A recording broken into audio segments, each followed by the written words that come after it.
A river runs south through the Great Plain of Eastern Europe. It begins in forests, where winter lasts half the year, and it ends, after more than 1,000 miles, within reach of the richest city on earth, Constantinople, the golden capital of the Byzantine Empire. 12 centuries ago, men from Scandinavia found that river. They came east as traders, warriors, raiders, and hired swords. They carried furs, amber, honey, and slaves in wooden boats they dragged overland between waterways. The Slavic peoples along the banks came to know them by a name whose origins scholars still argue about, the Rus. And here is the strange part. Within a few generations, the Scandinavian world, visible among those first newcomers, began to fade into the Slavic world around it. Their descendants married into that world, carried Slavic names, prayed in a Slavic tongue, and ruled a state of their own, centered on a hilltop city called Kyiv. This is the story of how Vikings became Slavs, and how the world they built became the contested inheritance of 3 modern nations. The river is still flowing. Follow it south. Chapter 1. The Land Between the Seas. Before there were princes in Kyiv, before there were church bells or written laws, or a people called the Rus, there was the land itself. And if you want to understand everything that happens in this story, you have to begin with that land. The land wrote the rules. Every character in this history had to play by them.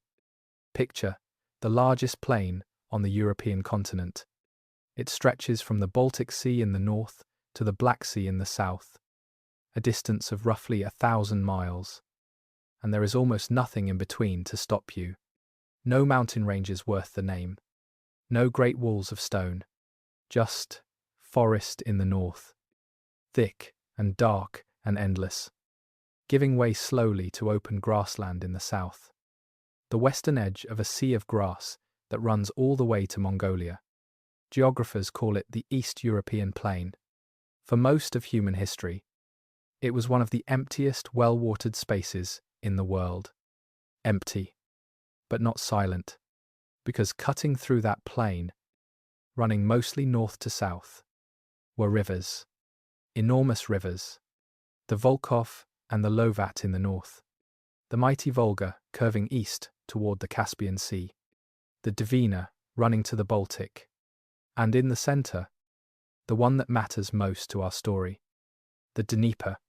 It rises in the forests near modern Smolensk and flows south for over 1,400 miles, until it empties into the Black Sea. In a world without roads, a river is a road. In a world without engines, a river that flows toward your destination is a gift. And the rivers of this plain had a remarkable property. Their headwaters came close together. A boat traveling up one river could be dragged overland for a few miles, across low watersheds, and launched onto another river flowing in a completely different direction. The people who lived here would come to call these crossing places portages. One day, controlling a portage would be worth more than controlling a city. That was the stage. Now, the people standing on it. In the 8th century of the Common Era, so roughly the 700s, the forest zone of this great plain was home to scattered communities of Slavic-speaking peoples.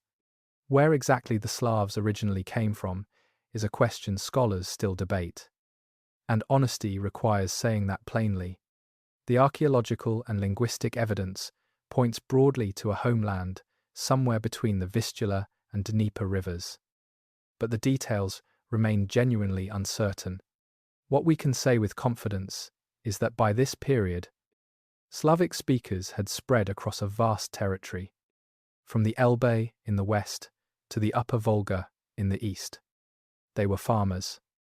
Mostly, they cleared patches of forest by burning, planted rye and barley in the ash-enriched soil, kept bees, hunted, fished, and moved on when the land wore out. They lived in small villages of timber houses, dug partly into the earth for warmth. They had no cities in any sense a Roman would have recognized. No writing. No kings ruling large territories.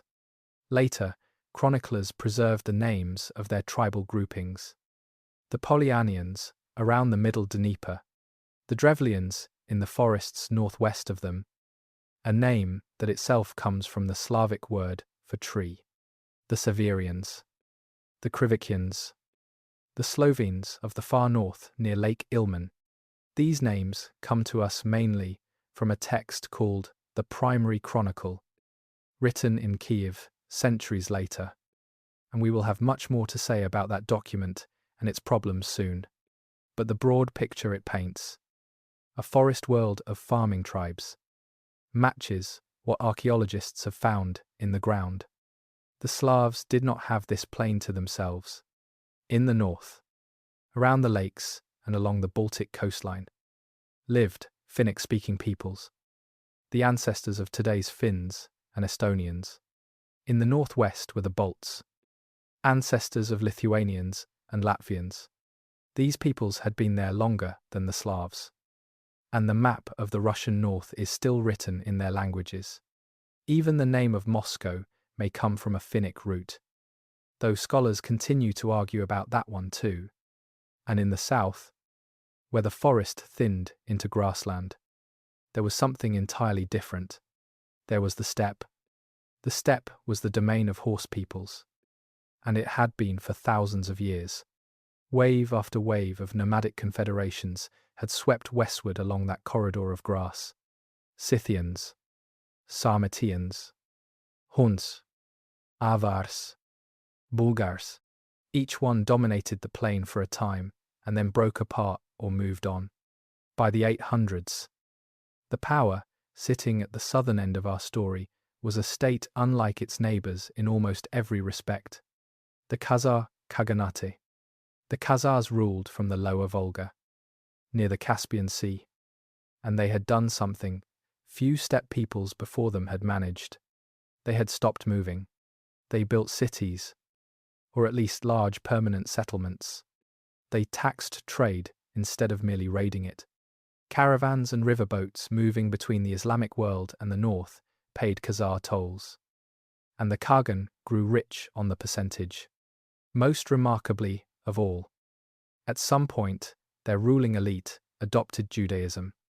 That decision set them apart from every other state in the medieval world around them, and it still fascinates historians today, though the sources describing the conversion are late, fragmentary, and much argued over. For the Slavic tribes of the middle Dnieper, Khazar power was not an abstraction. The Primary Chronicle records that several tribes, including the Polyanians around the future site of Kyiv, paid tribute to the Khazars. The chronicle wraps this memory in legend, telling a story of tribute paid in swords. But beneath the legend sits a plain fact that historians broadly accept. Before there was ever a prince in Kyiv, the wealth of the Dnieper Valley was already flowing somewhere. The region was already plugged into a larger economic world. It was already worth taxing. Hold that thought, because it is the most important fact in this entire chapter. A vast plain, rivers running like highways from the Baltic almost to the doorstep of Constantinople and the Caliphate. Scattered farming peoples with no unified state of their own. And at the far ends of the river roads, glittering markets hungry for what the northern forests produced. Furs. In a world where fur was wealth and status from Baghdad to Britain, honey and beeswax. In a world that lit its churches and mosques with candles, amber from the Baltic shore, and human beings. Because we should not look away from this. The slave trade would be one of the pillars of the economy this story describes, and the sources leave no doubt about it. We will come back to that, properly, and not in passing. All of that wealth, waiting, all of those rivers, connecting, and no power in the forest zone strong enough to control the routes. It was, in other words, an opportunity. The kind of opportunity that never stays unnoticed for long. Far to the northwest, across the Baltic Sea, in the fjords and islands of Scandinavia, there were men who made their living, noticing exactly this kind of thing. Their cousins were already sailing west, toward monasteries in England and river towns in France, and the world would remember those men loudly, in fire and lamentation. But the ones who turned east would move differently, quieter, slower, following rivers instead of coastlines, trading as often as raiding, marrying as often as burning. The world would remember them too, just under a different name, and in a different language than the one their mothers sang to them in. They are about to enter the story, but before they do, we need to follow the money. Because the Norsemen did not come east for glory, they came for silver, and, far to the south, past forests no northern eye had yet seen, the Dnieper kept moving toward the sea, the way it had for 10,000 years, waiting. Chapter 2. The Road of Silver. Hold a small coin in your hand, thinner than a modern quarter, stamped with elegant Arabic script, a silver dirham, minted in the workshops of the Islamic world, in cities like Baghdad, Samarkand, and Tashkent. Now consider where archaeologists have dug them up. Not in the Middle East, in Sweden, in Gotland, in the soil of Denmark and Norway, and along the rivers of Russia and Ukraine. Not a few of them, hundreds of thousands. On the small Baltic island of Gotland alone, the coin finds number in the tens of thousands, buried in hoards by people who apparently had more silver than they could safely spend. Those coins are the skeleton of this chapter. Everything else is flesh around them. Because a coin minted in Baghdad does not walk to Sweden on its own. Somebody carried it, and the carrying is the story. In the 700s and early 800s, the Islamic Caliphate was the economic engine of the Western world. Baghdad, founded in the year 762, may have been the largest city on the planet within a couple of generations, and its elite wanted things the northern forests had. Above all, they wanted furs, sable, marten, fox, beaver. In the markets of the Caliphate, fine northern fur was what silk was in Rome, a wearable announcement of wealth. They also bought amber, honey, wax, and walrus ivory. And they bought people. Let us stop here, because this is where the sleep documentary version of Viking history usually looks away. And we are not going to. The Eastern trade ran on human beings, captives taken in raids on Slavic and Baltic and Finnic villages, or bought from local chieftains who had taken them from their neighbours, moved south and east along these same rivers in the same boats as the fur bales. Arabic writers of the period describe the trade in the flat commercial language merchants use for any commodity. Modern historians, studying the economics of the routes, have concluded that slaving may have been the single most profitable branch of the whole enterprise. The connection is embedded in the languages of Europe itself, in the long and contested history of the word slave, whose path through medieval Latin and Greek runs back to the name of the Slavic peoples. Scholars debate the details of how that semantic shift happened. Nobody debates what it reflects. So when we speak in this story of a trading network, hold both halves of the picture, amber and honey, and a rope line of frightened people walking down to a boat. The men who built the state we are about to watch being born were, among other things, dealers in human lives. That is not a modern moral judgment imposed on the past. It is a description of their business. The Caliphate paid in silver, and the silver flowed north along the rivers we met in Chapter 1, up the Volga, through the lands of the Khazars and the Volga Bulgars, into the forest zone, and on, across the Baltic. Now, who did the carrying? The people of the Scandinavian coasts had spent generations perfecting two technologies that suddenly mattered more than anything else in northern Europe. The first was the boat. Their shipwrights built vessels that were light, shallow in the draught, and strong. Boats that could cross an open sea and then run up a river barely deep enough to float them. Boats a determined crew could drag over a portage on log rollers. The second technology was less visible, but just as important. It was the trading network itself, the web of personal connections, safe harbours, and market towns that let goods move across enormous distances through many hands. The men who worked the eastern routes appear in the sources under several names. The Slavs, and later the Byzantines, came to call them the Rus, a word whose origin has been debated with genuine ferocity for 3 centuries. The most widely accepted explanation traces it through a Finnic word for the Swedes, itself connected to an Old Norse term for rowing men. The Byzantines also called them Varangians. Whatever the label, the archaeology tells a consistent story. From the 700s onward, Scandinavian goods, weapons, and burial customs begin appearing at sites along the river roads of Eastern Europe. The oldest and most important of those early sites sits near where the Volkhov River meets Lake Ladoga, in the far north of European Russia. Archaeologists know it as Staraya Ladoga. Excavations there have uncovered a settlement going back to the mid-700s, decades before the famous Viking raids on Western Europe began, with workshops, imported beads, Scandinavian-style artifacts, and dirhams. Ladoga was not a fortress and not a capital. It was something humbler and more interesting. It was a trading post, a doorway between the Baltic world and the river world, a place where a crew could repair a boat, hire goods, and buy furs brought in by Finnic and Slavic trappers. From doorways like Ladoga, the routes ran south, and it is worth pausing to appreciate what travelling those routes actually meant. Because we have an eyewitness. In the year 921, the Caliph in Baghdad sent an embassy north to the Volga Bulgars, and on that embassy rode a secretary named Ahmad ibn Fadlan.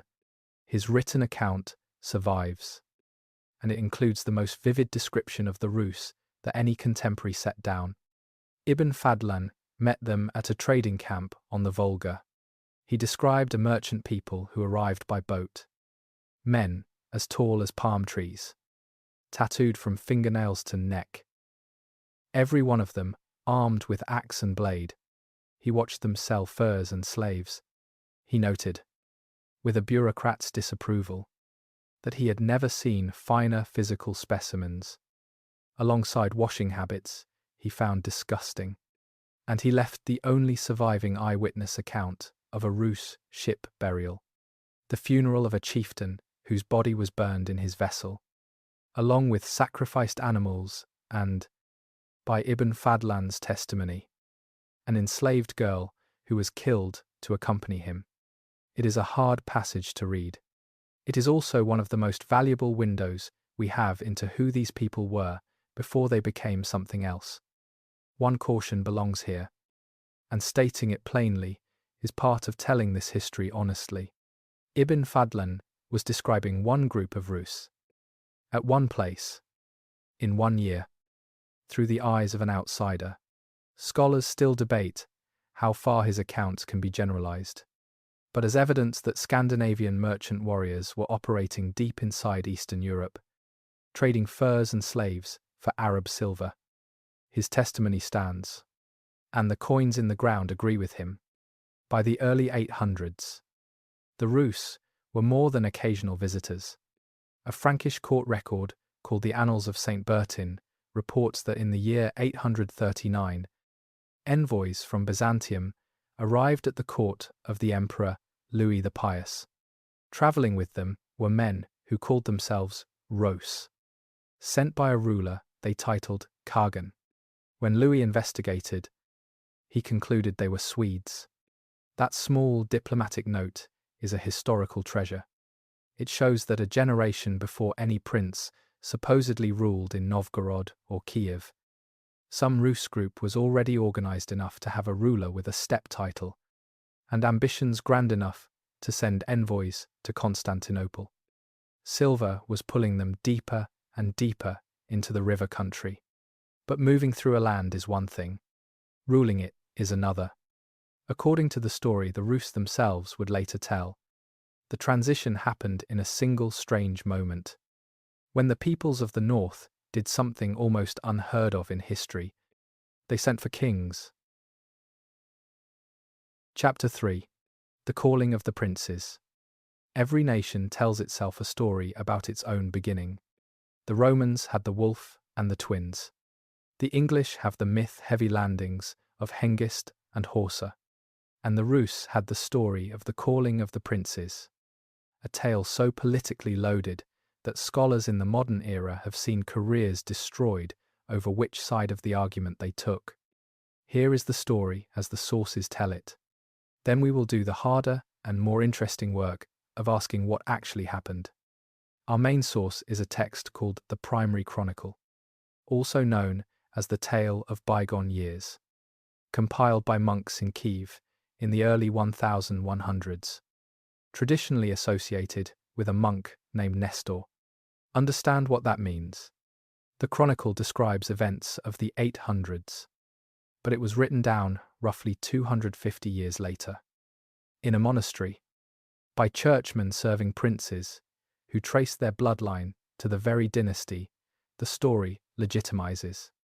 It is as if our only account of the American founding had been written in our own lifetime, from oral tradition, by employees of a government descended from George Washington. That does not make it worthless. It makes it evidence that has to be handled with care.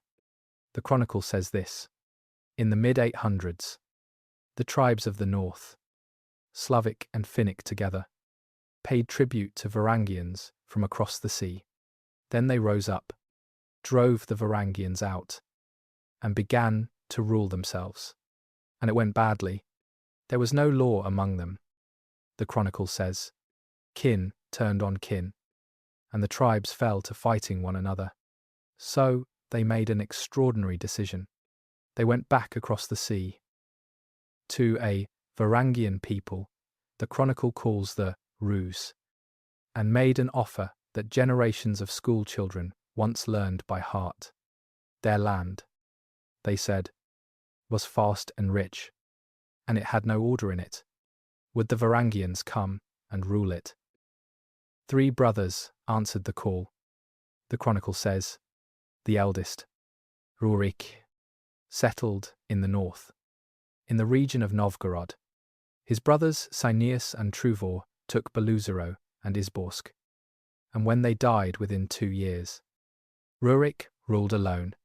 The traditional date given is the year 862.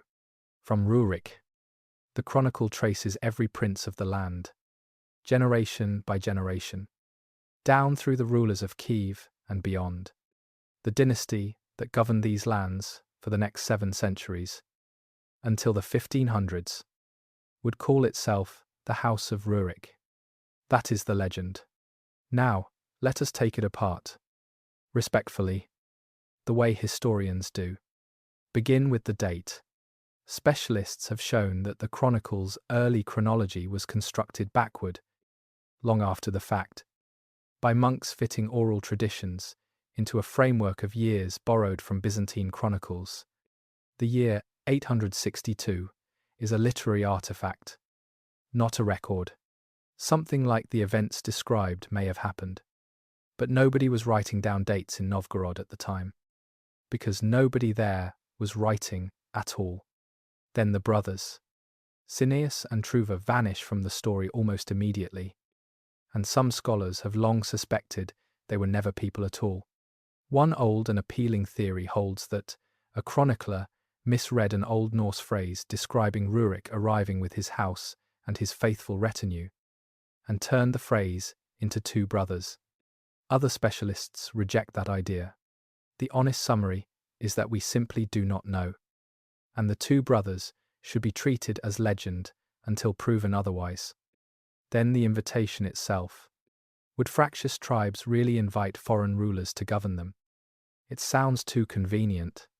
A story tailor-made to tell conquered peoples that their ruling family had been asked to rule. And yet, historians point out that hiring outside power was not unusual in the medieval world. Communities regularly brought in armed outsiders as enforcers and arbiters. On the logic that a foreigner stands outside local feuds, something like a negotiated arrangement between exhausted tribes and a well-armed Norse warlord is entirely plausible. The chronicle may preserve, in polished legendary form, the memory of a deal. And then, most explosively, the question of who the Rus were in the first place. In the 1700s, when German scholars working in St. Petersburg first argued from the sources that the Rus founders were Scandinavians, Russian patriots reacted with fury, and the argument has never fully died. It became known as the Normanist controversy. In the 20th century, it turned genuinely political, because governments preferred origin stories in which the state was homegrown, and, in the Soviet decades, the question was policed rather than debated, with scholars on the wrong side of official opinion finding their work suppressed and their careers wrecked. Today, the heat has mostly gone out of the debate among professional historians. The combined evidence points clearly to a Scandinavian core in the early Rus leadership. The archaeology of sites like Ladoga and Gnezdovo, the Frankish annal identifying the Rose as Swedes, the Norse personal names of the earliest princes and envoys, and a remarkable Byzantine document we will meet later, which records river names in two languages side by side. But the same evidence shows just as clearly that this core was small, that it operated inside a vastly larger Slavic and Finnic world, and that the state it helped create was never, in any meaningful sense, a Scandinavian colony. Both sides of the old quarrel, in other words, were partly right. The truth is more interesting than either. And what about Rurik himself? Here we reach the edge of what history can see. No contemporary source outside the later chronicle tradition mentions a Rurik in the East. Some historians have tried to identify him with a well-documented Danish Viking of the same era, Rorik of Durestad, who held lands in Frisia and disappears from the Western records at roughly the right time. The identification is attractive, and it is unproven, and it may never be proven. Rurik may have been a real warlord whose deeds grew in the telling. He may be a composite of several forgotten chieftains. What is certain is that the dynasty that ruled the lands of the Rus believed he was real, named itself after him, and counted its legitimacy from his arrival. While the legend keeps its secrets, the ground gives up facts. Archaeologists working near Novgorod have excavated a fortified site known today as Rurikovo Gorodiще, the old fort traditionally linked to Rurik. The finds there date from the mid to late 800s. Exactly the right period. Scandinavian military gear, workshop debris, imported goods, and they show a mixed population, Norse and Slavic and Finnic, living and working side by side.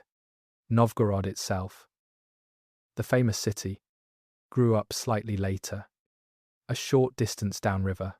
The picture in the soil is not a conquest, and not a fairy tale invitation.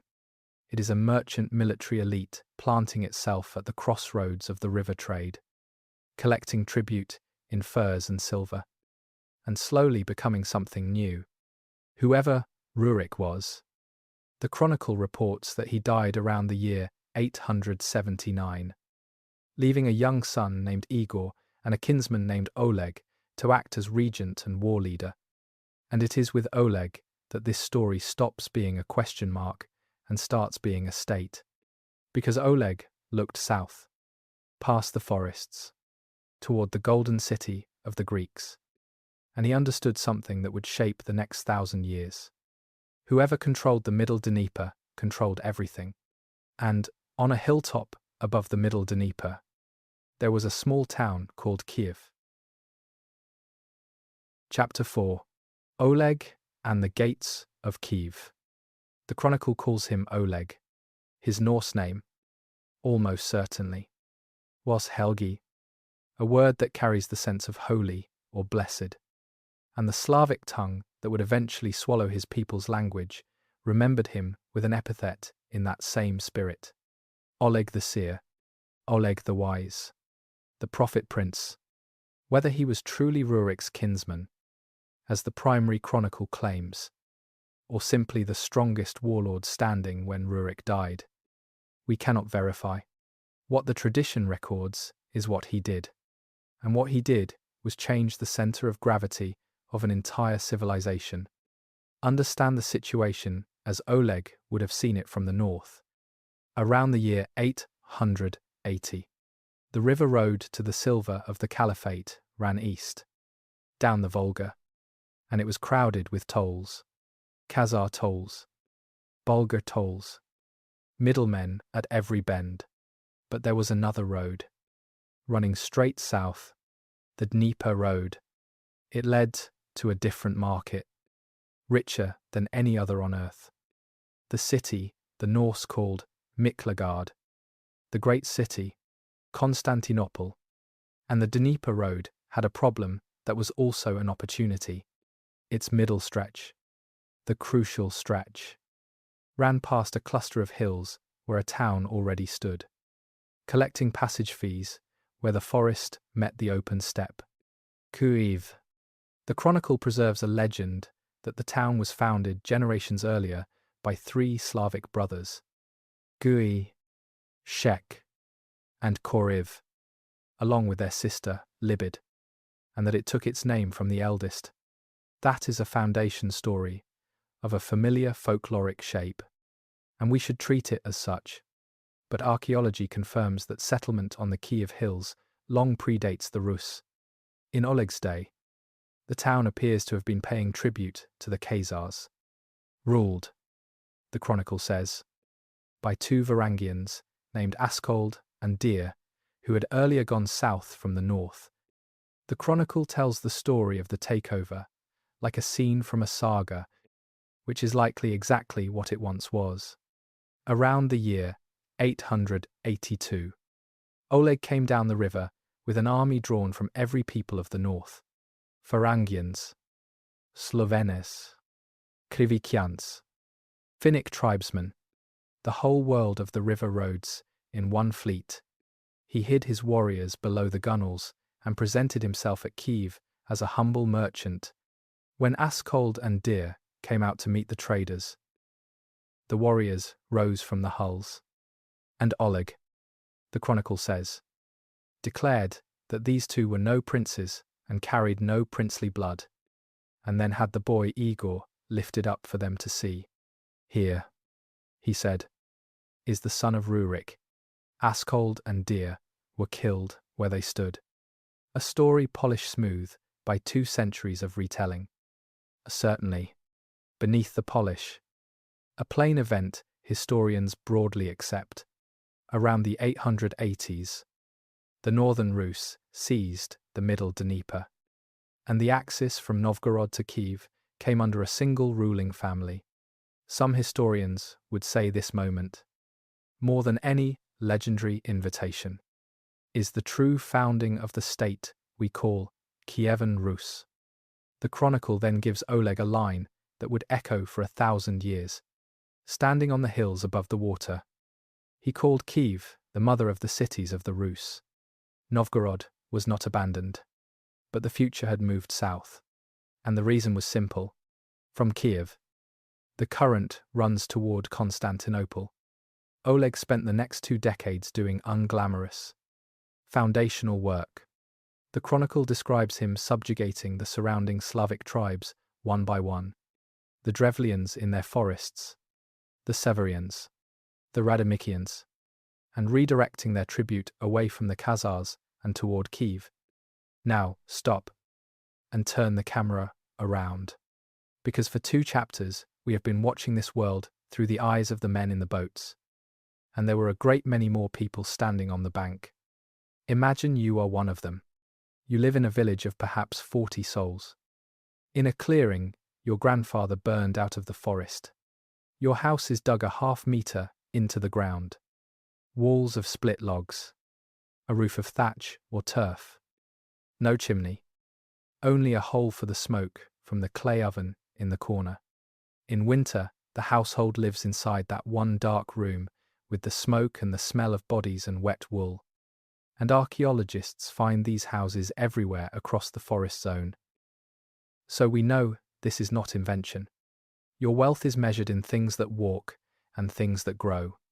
Rye and millet, a few animals, bees, whose honey sweetens everything you eat and whose wax is worth more than the honey, because far away, in places you will never see, people burn it in buildings you cannot imagine. Every winter, when the ground freezes hard enough to travel, they come. The prince and his retinue, his druzhina, ride the tribute circuit through the subject lands. This is the annual system the sources describe, and it is the engine of the entire state. They arrive armed. They are fed and housed by the village, because that is part of what is owed. They take furs, wax, honey, and, sometimes, people. Then they move on to the next settlement, and the circuit takes them all winter. And in the spring, the collected wealth of 100 villages is loaded into boats at Kyiv and rowed south to market. Notice what this means. Honestly stated, for the ordinary Slavic farmer, the coming of the Rus was not liberation from Khazar overlordship. It was a change of address on the receipt. The state, in its earliest form, was a protection business with a shipping schedule. And notice something else. That farmer's family had lived on the same river for generations before Rurik, and would live there for generations after the last man in Kyiv spoke a word of Norse. Almost everything in this story happens to them, and almost nothing in the sources is about them.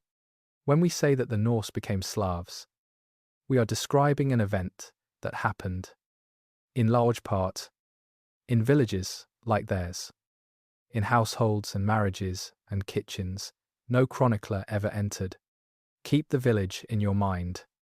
We will need it later. Now back to the prince. Because in the year 907, having gathered the north into one hand, Oleg did the thing that made him legend. He took the fleet all the way to Constantinople. The chronicle describes the expedition in gorgeous, impossible detail. 2,000 ships. The Greeks chaining shut the Golden Horn, the city's harbour. Oleg, ordering his ships, hauled ashore and fitted with wheels, sailing across dry land under the walls. A trick so audacious, the terrified Greeks sued for peace. And a final flourish. Oleg nailing his shield to the gates of Constantinople as a sign of victory. Now, the historian's duty. No Byzantine source mentions any attack in the year 907, and the Byzantines were meticulous record keepers who certainly noticed the earlier Rus raid of 860, which their own patriarch Photius described in terror as a storm out of the north. The wheels, the shield on the gates, these belong to legend, and honesty requires labelling them as such. Some historians think the 907 campaign is a chronicler's embellishment of an armed trade standoff. Others think a real show of force occurred that Byzantine writers simply declined to dignify with ink.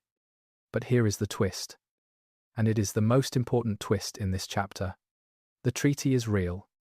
The Primary Chronicle preserves the full text of a commercial treaty between the Rus and Byzantium dated to the year 911. Scholars who have studied its language and legal formulas overwhelmingly conclude that it is a genuine document, translated from a Greek original, copied into the Chronicle by monks who had the archive in front of them. It is among the oldest surviving legal documents of Eastern Europe, and its contents are wonderfully unheroic. It regulates trade. It specifies how disputes between Greeks and Rus shall be judged. What happens if a Rus merchant dies in Constantinople with property? How shipwrecked sailors of either side must be aided. How runaway slaves are to be returned. How the Rus, visiting the city, shall receive provisions. The envoys who swore to it for the Rus side have names the treaty itself records, and nearly every one of them is Norse.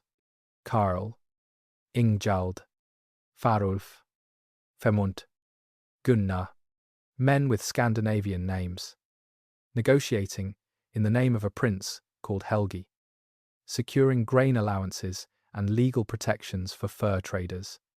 That document tells you what the Rus state actually was in the year 911, not an empire. A trading enterprise with a treaty portfolio, run by Norsemen, taxing Slavs, and bargaining with Greeks. Everything that follows in this story grows from that seed. Of Oleg's end. History says nothing, and legend says everything. The Chronicle tells the famous tale.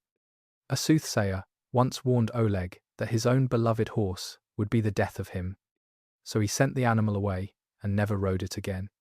Years later, hearing that it had died, he laughed at the failed prophecy and went to look at the bones. He set his foot on the skull and asked, mockingly, whether this was the thing that was supposed to kill him. A serpent slid out of the skull and struck him, and he sickened and died. It is not history. Versions of the same tale appear in Norse saga tradition attached to other heroes, which tells us the story travelled with the culture itself. But it is perfect. The seer prince. Undone not by armies, but by fate. Dying of the one thing he tried to outwit. The Rus told that story about Oleg for centuries because it felt true to who he was.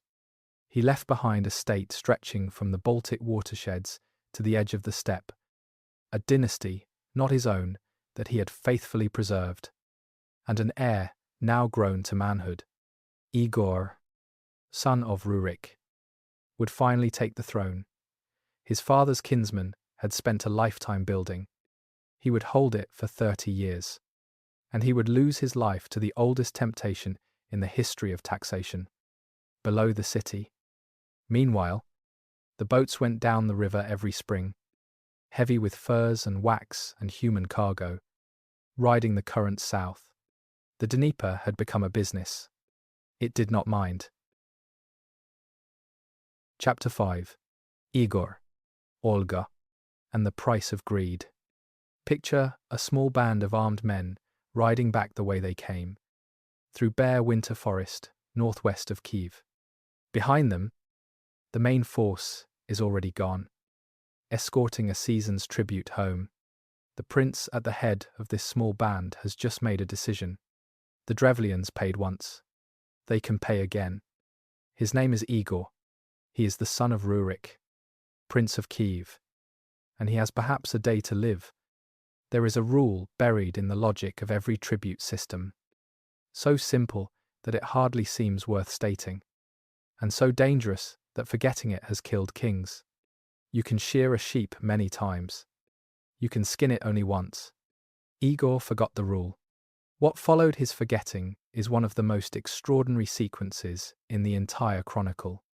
A story of death, vengeance, and then, unexpectedly, of statecraft, because the person who cleaned up the wreckage Igor left behind was his widow, and she may be the most formidable character in this whole history. But begin with Igor. Before that winter road, his name is the Slavic form of the Norse Ingvar. One more marker of where this family came from. The chronicle has him taking full power after Oleg's death, around the year 913, and his 3 decades of rule read as a harder, less charmed version of his predecessors, the Drevlians, the forest tribe, northwest of Kyiv. tried to break away at his accession and had to be resubjugated at the price of heavier tribute. A new and dangerous people, the Pechenegs, horse nomads out of the east, were pressing along the steppe flank of the Dnieper road in his time, and every trade convoy to Constantinople now moved under threat. And the Byzantine adventure went badly. In the year 941, Igor led a great fleet against Constantinople, and this time the Byzantine records speak loudly, because this time the attack was unambiguously real. It was a catastrophe for the Rus. The imperial navy met them with the empire's secret weapon, the incendiary mixture history calls Greek fire, projected from siphons mounted on warships, flame that burned on the surface of the sea itself.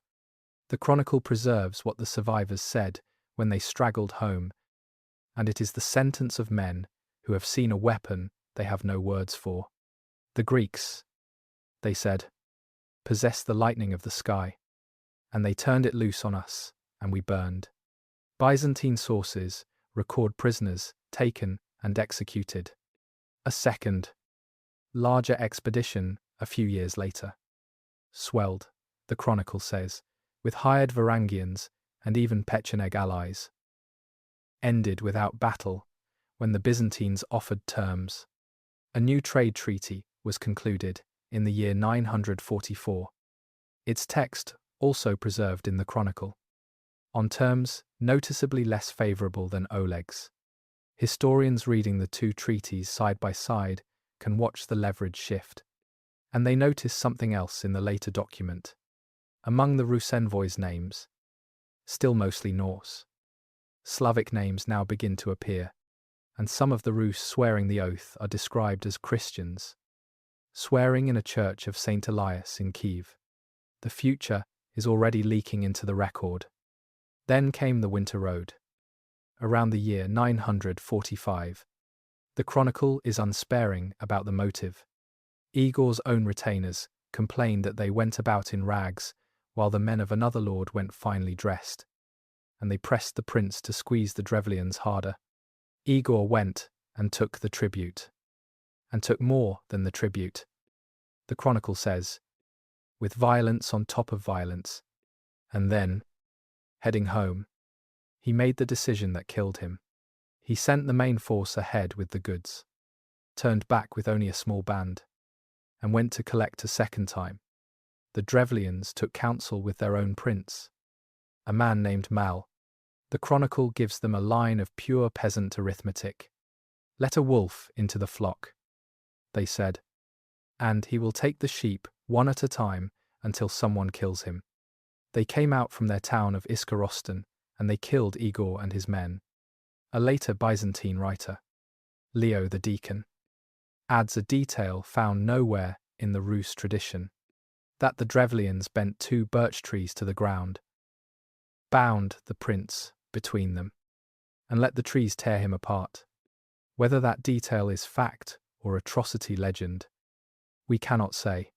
Either way, the Prince of Kyiv was dead in the forest. His heir Sviatoslav was a small child, and every subject tribe in the realm was watching to see whether the state Oleg built would now dissolve. What stood between the dynasty and dissolution was the widow. Her name was Olga, the feminine form of Helgi, that same Norse name meaning blessed. Where she came from is uncertain, though tradition ties her to Pskov in the north.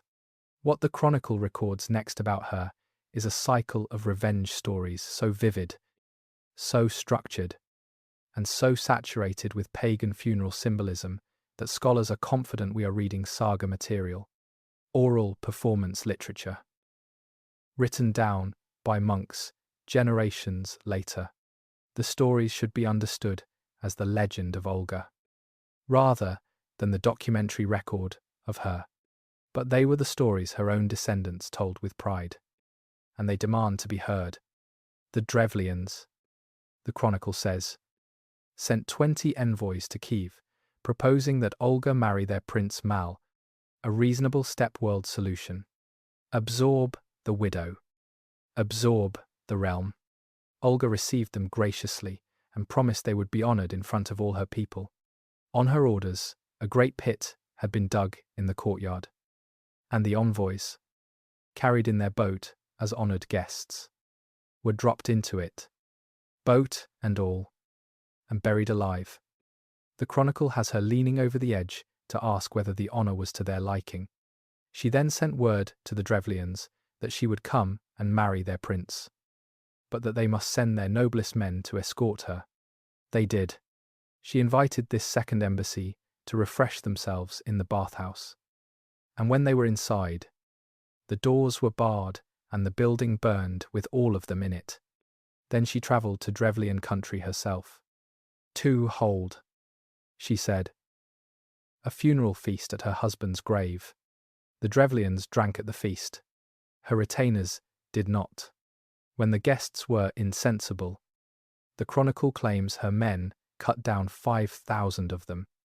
That number, like everything in this cycle, is the storyteller's number, not the census taker's. Boat burial, death by fire, the funeral feast. Listeners in that world would have recognized the pattern at once. Each act of vengeance is shaped like a pagan Norse funeral rite, and the whole cycle reads as a dark poem, in which Olga gives her husband the sequence of honors owed to a dead chieftain, paid for in the lives of the men who killed him, history or not. It is one of the great revenge narratives of the medieval world. The chronicle then describes her year-long siege of Iskorostan, ending with the most famous trick of all, offering peace for a token tribute of 3 pigeons and 3 sparrows from each household. She had her soldiers tie slow-burning matter to the birds and release them. Each bird flew home to its own nest, under its own roof, and the town burned from 100 points at once. Historians note, dutifully, that versions of the burning bird stratagem appear in legends across Eurasia, attached to other conquerors. It is folklore, magnificent folklore. Now set the legends aside, because what Olga did next is not folklore, and it matters more. Ruling as regent for her young son, Olga looked at the thing that had killed her husband, the arbitrary, unlimited, personally collected tribute, and she replaced it. The chronicle, in a few dry lines that historians treasure far above the revenge cycle, records that she travelled the realm, establishing fixed quotas of tribute and designated collection stations, trading posts and hunting grounds organized under Kyiv's authority. The Slavic terms the chronicle uses describe regulated dues and administrative stations. In plain modern terms, Olga had begun turning tribute into administration, predictable obligations, known in advance, gathered at fixed points, replacing the annual armed shakedown. Think back to the village in the last chapter, and what this meant there. Not freedom, but a known number and a known date, which is the difference between being taxed and being raided. It is the moment the Rus enterprise takes its first step toward being a government. That reform, not the burning birds, is her true monument, and she was not finished startling anyone. In the middle of the 950s, Olga travelled to Constantinople itself, and this visit is beyond doubt, because the emperor she met, Constantine VII, was a writer, and a description of the receptions held for the Princess of the Rus survives in the Byzantine court records he compiled. There, at some point in these years, the details are tangled, and scholars argue over the exact date and place. Olga was baptized a Christian, taking the name Helena. The pagan queen of the revenge sagas ended her life as a woman of the church. Centuries later, she would be recognized as a saint, honored with the rare title equal of the apostles. She tried, the chronicle says, to bring her son to the faith. And here the story turns, because the boy she had protected, The child Prince Sviatoslav had grown into something his mother could not tame.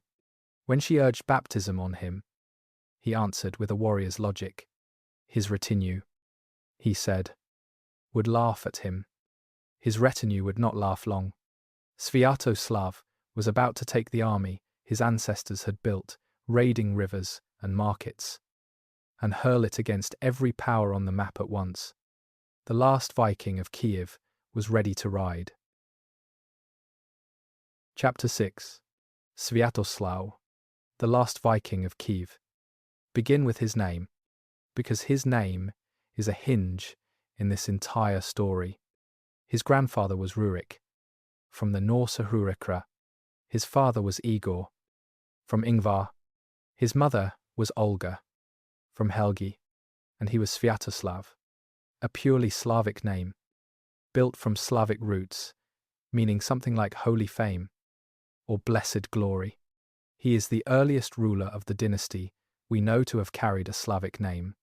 The first signal in the record that this family was becoming something its ancestors across the Baltic would not have recognized, which makes it one of history's fine ironies that Sviatoslav, the prince with the Slavic name, lived more like an old Norse war king than anyone in his line before or after.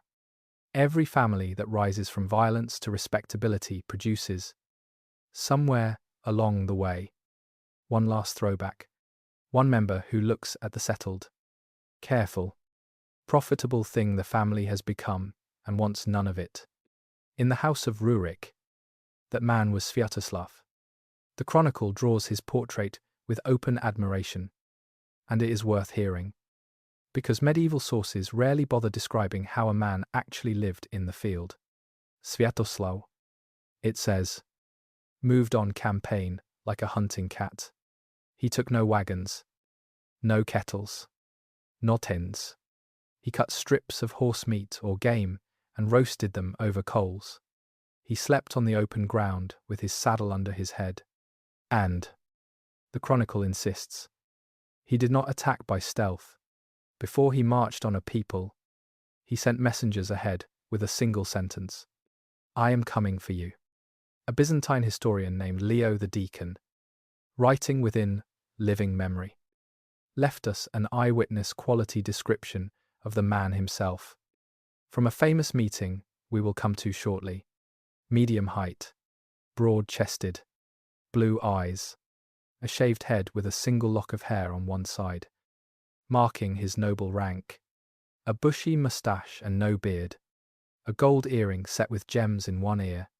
He wore plain white clothing, distinguishable from his men's only by being cleaner. And he rowed his own oar in the boat like everyone else. If you closed your eyes and pictured a Viking sea king, you would not be far from the Byzantine sketch of this prince, with a Slavic name. Sviatoslav took full power from his mother's regency in the early 960s, and he spent essentially every remaining year of his life at war.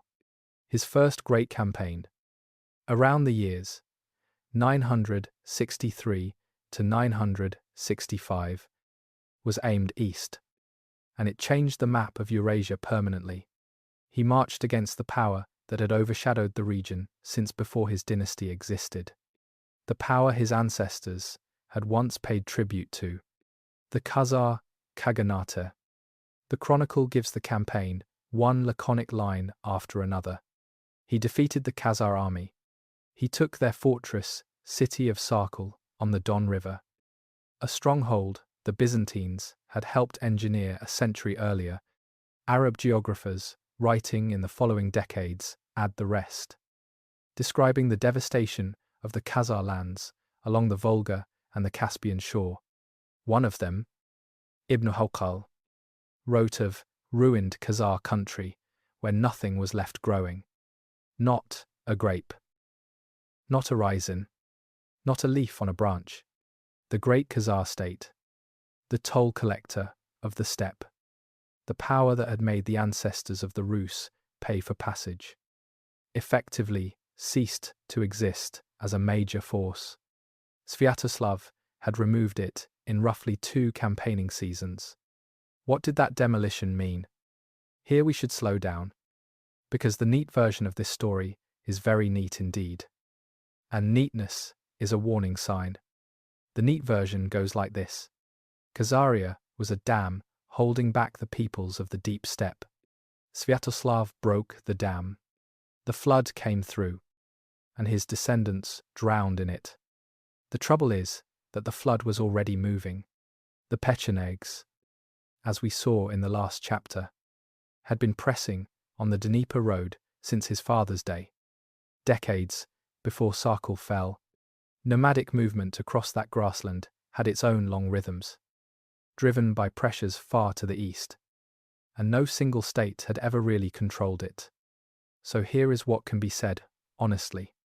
The destruction of Khazar power removed one of the great political structures of the steppe, and whatever order it had imposed on that world went with it. What followed was not Sviatoslav's doing alone, but the frontier he left behind would prove no safer than the one he had destroyed, and his own descendants would spend 3 centuries finding that out. And so, before this chapter ends, would he?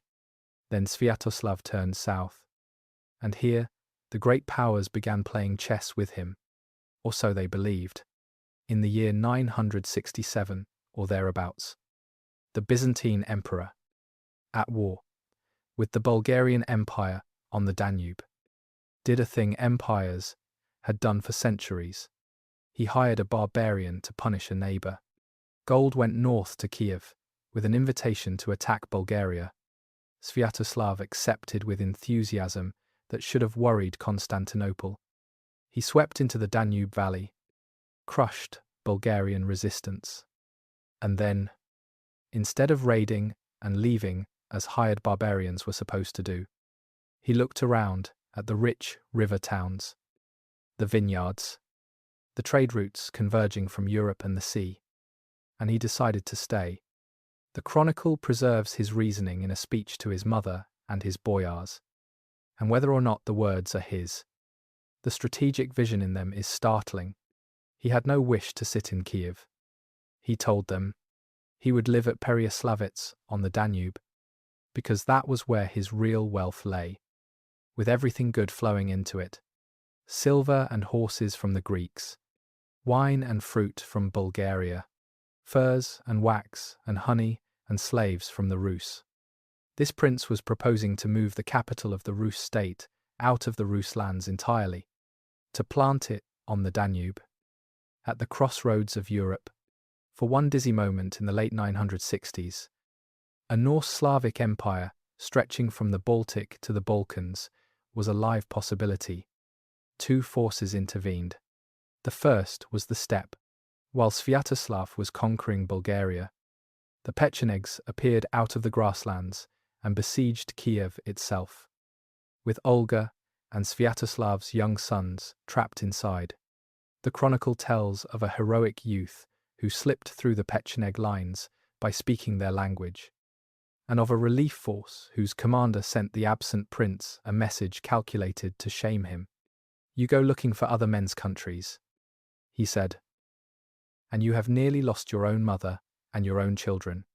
Sviatoslav rode home, drove off the Pechenegs, buried his mother, who died soon after, a Christian burial at her insistence, with no pagan feast over her grave, and then, unable to help himself, he went straight back to the Danube.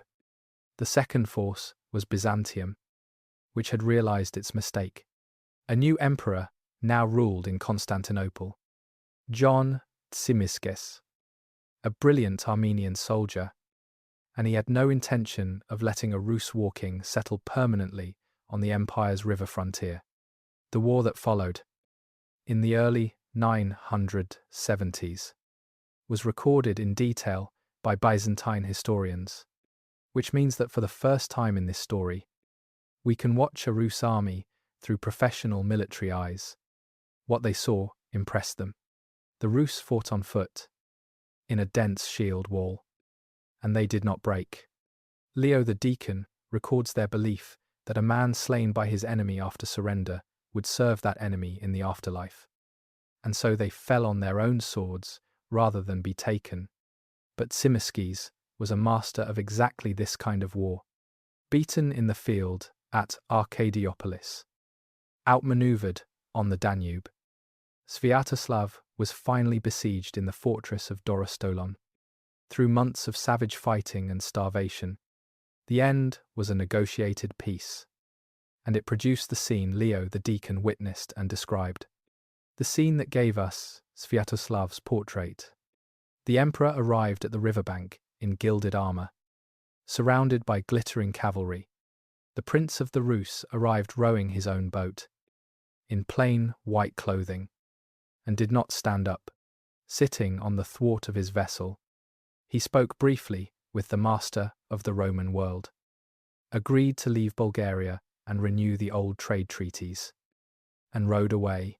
Two political universes, face to face on the water, neither one bending. Sviatoslav never reached home. Warned that the Dnieper rapids were held against him, he wintered near the river mouth, short of food, and in the spring of the year 972, he tried to force the passage. The Pechenegs were waiting at the portages, where boats must be carried and warriors cannot form a line. There the last Viking of Kyiv was killed, and the chronicle adds the detail that no listener ever forgets.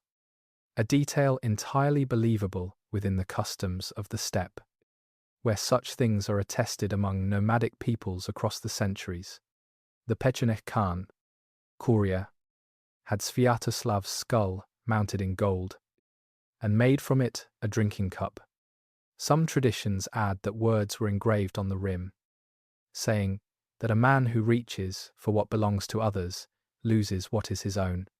That inscription is almost certainly a later moralizing flourish, and we should label it as such, but as an epitaph for the man, and as a warning hanging over everything his heirs would now fight for. It could hardly be improved. Sviatoslav left 3 sons by different mothers, set over different parts of the realm. Yaroslav in Kyiv, Oleg among the Drevlians, and in distant Novgorod, the youngest. A boy regarded by some at court as barely legitimate, the son of Olga's housekeeper. His name was Vladimir. Remember the housekeeper's son. Within a decade, every rival standing between him and Kyiv would be dead, and the choice he would then make, alone among all the choices in this history, is still shaping the world you live in tonight. It was the river, in the end, that killed Sviatoslav, the one stretch of it that cannot be sailed, the rapids, where every traveller must come ashore and walk. The Dnieper gave this family everything. At the portages, it collected. Chapter 7. Vladimir and the Choosing of a God. History is full of wars over thrones, and the war among Sviatoslav's sons followed a script old enough that we can summarize it briefly and without ceremony. Yaroslav of Kyiv and Oleg of the Drevlian land came to blows, and Oleg died in the rout, crushed at a fortress gate. Vladimir, the youngest brother in Novgorod, judged that he was next, and he did something that tells you everything about what the Rus still were in the 970s. He fled across the sea to Scandinavia, to the old homeland, and came back with a hired army of Varangians. The ancestral network still worked. The Baltic was still, for this family, a place you could go to raise troops. With his Norse mercenaries and northern levies, Vladimir took Novgorod, then moved south. The chronicle records the ugly milestones. At Polotsk, a princess named Rognida had refused his marriage suit in insulting terms, calling him the son of a slave woman. Vladimir stormed the city, killed her father and brothers, and took her by force as a wife. At Kyiv, his brother, Yaroslav, was lured out to negotiate, and cut down by Varangian blades as he entered the hall. By about the year 980, Vladimir, the housekeeper's son, ruled alone from the Baltic to the steppe. He had reached the throne over his brother's body. In the honest currency of his age, treachery and hired steel, and we should hold that picture firmly in mind. Because of what this same man was about to become, the chronicle itself holds the picture. Deliberately, it describes Vladimir's early reign in terms of appetite and blood. It credits him with hundreds of concubines in multiple residences and calls him insatiable in vice. More significantly, it describes him as an energetic pagan. He set up, on the hills of Kyiv, a formal pantheon of idols, Perun, the thunder god foremost, with a silver head and a golden mustache, alongside other gods of the Slavic and steppe worlds. Scholars see in this act something quite calculated, an attempt to organize the realm's many peoples around one official paganism, a state religion of the old gods. The chronicle also records, with horror, that human sacrifice was made at these idols, and tells of a Christian Varangian and his son, who were killed by a mob when the lot fell on the boy. The church would later count these two as the first martyrs of the land. So, the man who ruled Kyiv around the year 985 was a fratricide, a polygamist, and the sponsor of an organized pagan revival. Within roughly 3 years, this same man would kneel in a baptismal font, take the Christian name Basil, marry a princess born in the purple chamber of the Byzantine imperial palace, and order the mass baptism of his people in the Dnieper. It is one of the most consequential religious conversions in world history, and the honest historian's first duty is to explain how such a thing could happen. The sources give us 2 answers, a legend and a geopolitical record, and this time both deserve to be heard, because each contains its own kind of truth. The legend first. As the Primary Chronicle tells it, it should be enjoyed as the magnificent literary set piece it is. Vladimir, the story goes, resolved to examine the great faiths of the world. Envoys of each religion came before him. The Muslim Bulgars of the Volga described their faith, and Vladimir listened with interest until he learned of the prohibition on alcohol, at which point he delivered the reply every survey of this history quotes with a smile. Drinking, he said, was the joy of the Rus, and they could not live without it. The Khazar Jews presented their faith, and Vladimir asked where their land was.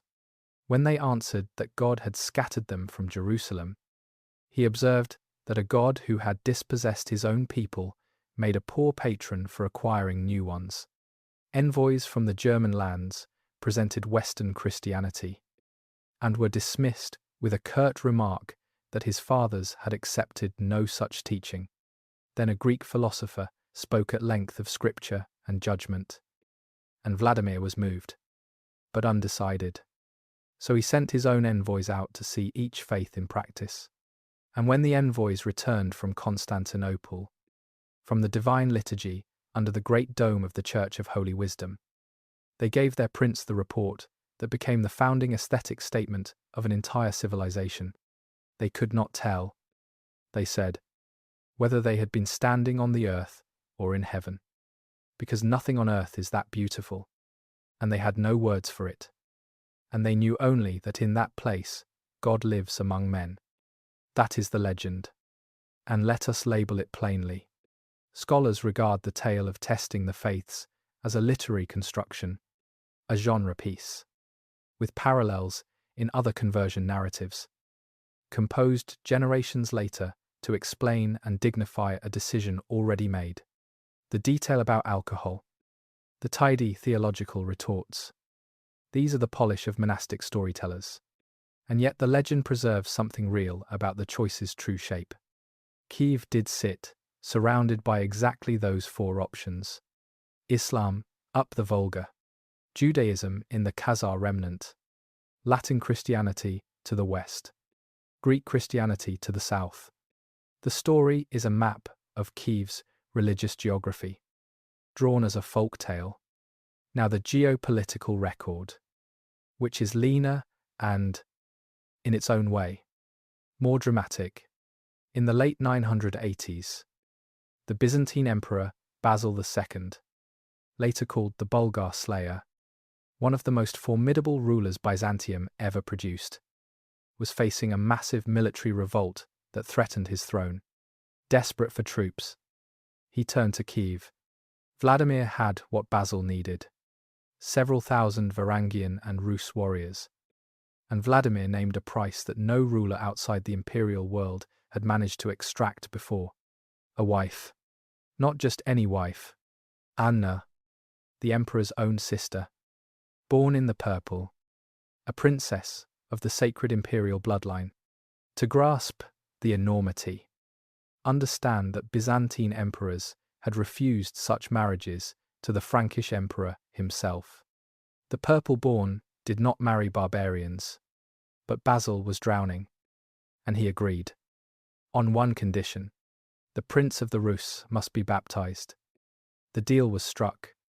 Vladimir's 6,000 warriors sailed south and shattered the rebellion.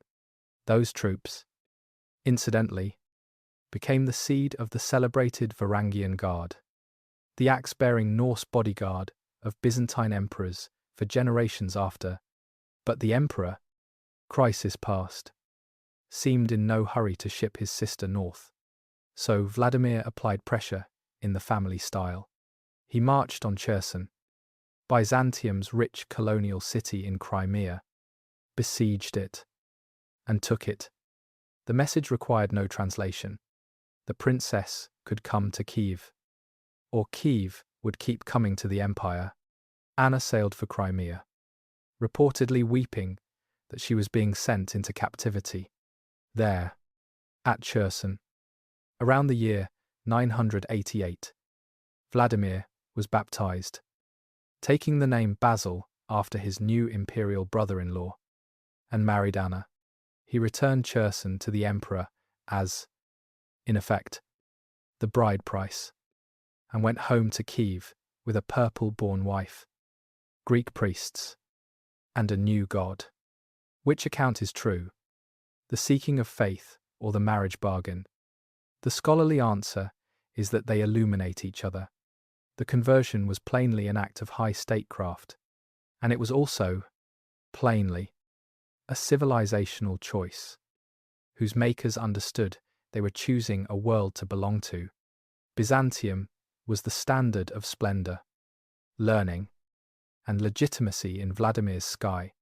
The envoy's report about heaven on earth is legend, but it is legend telling the truth about why Byzantium, and not Rome or Baghdad, was the prize. What happened next in Kyiv is described by the Chronicle in scenes that shaped 1,000 years of religious memory. The idols Vladimir himself had raised were torn down. Perun of the silver head was lashed to a horse's tail, dragged down to the river, beaten with rods, and thrown into the Dnieper, with men assigned to push the floating god off the shallows until he passed the rapids. And then the people of Kyiv were summoned to the river. In they went, the Chronicle says, some to their necks, some to their chests, children near the bank, adults wading deeper, while priests read the prayers ashore. The Chronicle presents a city entering the water almost joyfully, reasoning that, if this were not good, the prince and his boyars would not have accepted it. We may be permitted some skepticism about the joy the same tradition preserves. For the northern city of Novgorod, a proverb that the city was baptized by fire and sword. And archaeology at Novgorod shows a destruction layer in these very years. Conversion at the top was a choice. Conversion below was, at minimum, strongly encouraged. Generations would pass before the old gods faded from the countryside, where pagan and Christian practice blended in ways folklorists can still detect a millennium later. But stand back now. At the close of this chapter, and count what walked out of that river with the people of Kyiv. The inventory is astonishing. With Byzantine Christianity came a written culture, church Slavonic books, and with them, increasingly, the Cyrillic script, which had developed in the Christian Slavic world to the south.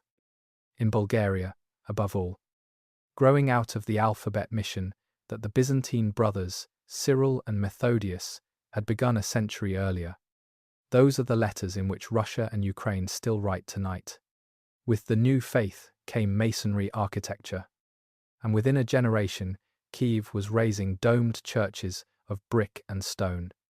Where everything before had been timber, with it came books, law codes, icon painting, chanted music, schools, and a clergy answerable to the Patriarch in Constantinople, which meant that the compass of this entire civilization was now set, not toward Rome, with all that would have meant, but toward the Greek East.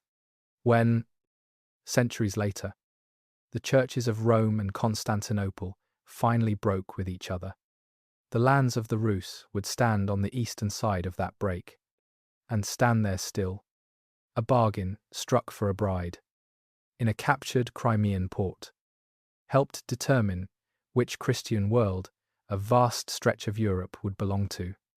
Vladimir ruled nearly 3 more decades, and the sources describe a changed man, a builder of churches and cities, a feeder of the poor, remembered in epic song as the fair son of Kyiv, canonized eventually as a saint, equal of the apostles, like his grandmother Olga. Whether the change of heart ran as deep as the change of policy, only God and Vladimir know. What history knows is that when he died in the year 1015, he left behind a realm transformed, a church planted, and, this being the house of Rurik, a dozen sons by his various wives, already reaching for their knives. Out of the bloodletting that followed would rise the ruler under whom Kyiv touched its golden noon. His name was Yaroslav, and his own age would call him the Wise. As for the river, it had carried many things south over the years. Force, silver, armies, captives. That summer, it carried a wooden god, face down past the rapids, out of history, and it carried, in the other direction, something no current can move, a faith, come upstream to stay. Chapter 8. The Golden Age of Yaroslav the Wise. The death of Vladimir opened the wound that ran through every generation of this family, and we should pass through it quickly, but honestly, because what happened in the years after 1015 gave the Rus Church its 2 most beloved saints, and it gave the eventual winner a stained road to a shining reign. Vladimir left many sons, ruling many towns, and no clear rule for choosing among them. In the scramble that followed, his son Sviatopolk seized Kyiv, and the tradition lays at his door the murder of 3 of his brothers. 2 of them, Boris and Gleb, entered history by refusing to leave it violently.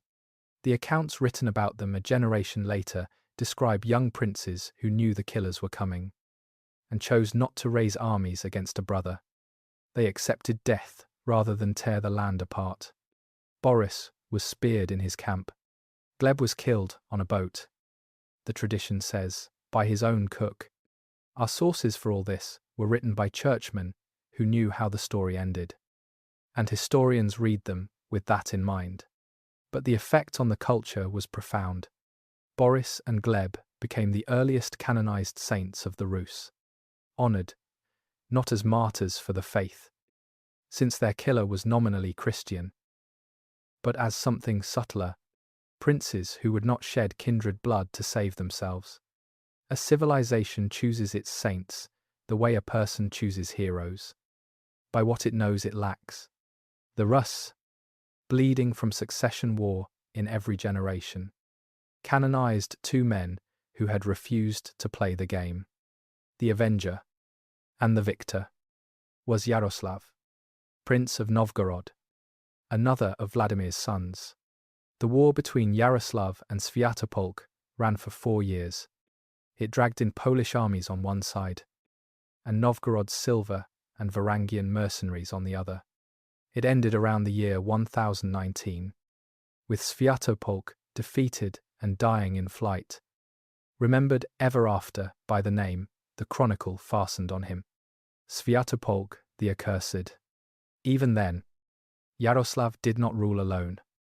For years he shared the realm uneasily with yet another brother, Mstislav of Chernihiv, a warrior prince celebrated in the Chronicle for killing an enemy champion in single combat. Only after Mstislav's death in a hunting accident, around 1036, did the whole land finally come into one pair of hands. Those hands held it for nearly 2 more decades, and that stretch from roughly 1036 to Yaroslav's death in 1054 is the high noon of Kievan Rus. If the whole 1,000-year story of this civilization were a single day, this is the hour when the light stands directly overhead, and every stone shows its color. It is worth walking slowly here.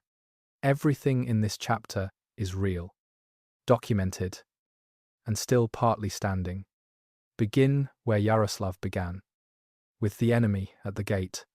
In 1036, the Chronicle records, the Pechenegs came against Kyiv in force for the last time. The steppe people who had killed his grandfather, Sviatoslav, and menaced the roads for a century. Yaroslav met them before the city walls and broke them so thoroughly that they effectively vanish from the story afterward, their remnants drifting toward the Danube and out of Rus history. And on the field of that victory, tradition says, on the very ground of it, Yaroslav raised the building that still defines Kyiv today, the Cathedral of Saint Sophia, the Church of Holy Wisdom, named in deliberate echo of the great Church of Constantinople, not a copy. Though, the masters who built it, Greek craftsmen working alongside local ones, raised something new, a wide pyramid of 13 domes, and inside, they sheathed the walls in mosaic and fresco. Much of it survives. In the apse above the altar, a colossal figure of the Virgin with raised hands, worked in golden glass, has looked down for nearly 1,000 years. Through Mongol sack, through world wars, through everything between, so continuously that Kievans came to call her the unbreakable wall. Modern visitors stand where this chapter's characters stood, and see very nearly what they saw. Few places in Europe collapsed 10 centuries so completely. Around the cathedral, a capital bloomed. Yaroslav expanded the city many times over, ringed it with new ramparts, and pierced them with a ceremonial entrance called the Golden Gate. Again, a deliberate quotation of Constantinople's own Golden Gate. The message of all this architecture was not subtle, and it was not meant to be. Kyiv was announcing itself as a peer of the imperial city, a new holy capital in the north. Foreign visitors took the point. A German chronicler of the age, Adam of Bremen, called Kyiv the rival of the scepter of Constantinople, and an ornament of the Greek world. Allowance must be made for rhetorical habit. But the archaeology of 11th century Kyiv, its size, its churches, its imported luxuries, supports a city in the first rank of Europe. And now, let us go down into it, because a city is not its monuments.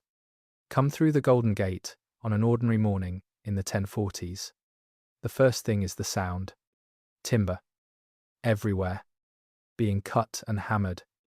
Because most of this city is wood. And wood burns. And a city that burns is a city permanently under construction. Then the smell. Wood smoke over everything. Tanning pits at the edge of the settlement, which is why they are at the edge. Bread. Fish. Animals. Mud. The streets in the low quarter near the river are corduroyed with split logs laid crosswise. And beneath them, archaeologists have found the drains. The people, a leatherworker whose workshop has been dug up, complete with his awls and offcuts, a jeweler making the enamelled pendants and filigree the Kyiv craftsmen were famous for, work so fine that pieces of it turn up in hordes across Eastern Europe, women spinning with hauls of pink slate quarried near Ovruch, a material so widely traded that finding one on a site is almost a dating tool, boys running errands, monks going up the hill, merchants from Novgorod, from Poland, from Regensburg, and Greeks who have come north with the church, and steppe nomads in for the markets, and slaves. Yes, still slaves. This is the same economy. 3 generations Christian. The law code we are about to meet takes the existence of slaves entirely for granted, prices them, and legislates about runaways. That is worth sitting with. The golden age is golden, and it rests on a foundation that includes owning human beings, exactly as almost every wealthy society of the medieval world did, East and West, Christian and Muslim alike. History that leaves this out is not being kind. It is being incomplete. Now go up the hill again, because that is where the second thing this age produced was being made. The Chronicle paints Yaroslav as a reader, a collector of books, a prince who, in its phrase, sowed the hearts of the faithful with the written word, gathering scribes to turn Greek books into the Slavic tongue. Under him and his successors, Kyiv developed a literary culture of its own, and we can still hear its voice. From these very decades survives a sermon by Hilarion, the first native Slav to hold the office of Metropolitan, the head of the Rus Church. The work is known as the Sermon on Law and Grace, and it is no crude provincial effort. It is sophisticated rhetoric in the Byzantine manner, arguing that the Rus, though they came late to the faith, stood equal in grace to any people on earth, and praising Vladimir as the equal of the Emperor Constantine. Barely 2 generations after the idols went into the river, Kyiv possessed writers who could make that argument in polished literary prose. Civilizations have taken centuries to travel that distance. The Rus did it in about 50 years. And then there is the law, which may be Yaroslav's most practical monument. Tradition associates with him the earliest written law code of the Eastern Slavs, the Russkaya Pravda, the Rus Justice, the oldest core of it, which scholars connect to Yaroslav's time, with later layers added by his sons, is a short, workmanlike document, and its plainness is exactly what makes it precious. It sets fixed monetary fines for wrongs, so much for a killing, with the old right of blood vengeance restricted to close kin, and increasingly replaced by payment. So much for a severed finger, so much for a knocked-out tooth, so much for tearing a man's beard. An insult the code takes seriously. It protects property in boats, in beehives, in hunting grounds, the actual furniture of this river and forest economy. Reading it, you can hear the society it governed. Quarrelsome, commercial, violent, and trying, line by line, to price violence out of daily life. It is Olga's reform carried one step further. First, the state regularized what it took. Now it regularized what its people could do to each other. That is how governments are actually built. Not in proclamations, but in fee schedules. Yet the most vivid proof of Kyiv's standing in Yaroslav's day lies in a realm history usually reserves for great powers: marriage. Follow the daughters of Yaroslav across the map of Europe, because their weddings draw that map better than any treaty. One daughter, Elizabeth, married Harold Hardrada, the celebrated Norse warrior king who had served in the Varangian Guard at Constantinople, carried his fame and treasure to Kyiv to win her, and later died, invading England in the year 1066. Weeks before the Battle of Hastings, another daughter, Anastasia, married the King of Hungary, and a third, Anna, married Henry I, King of France. Her story deserves an extra breath.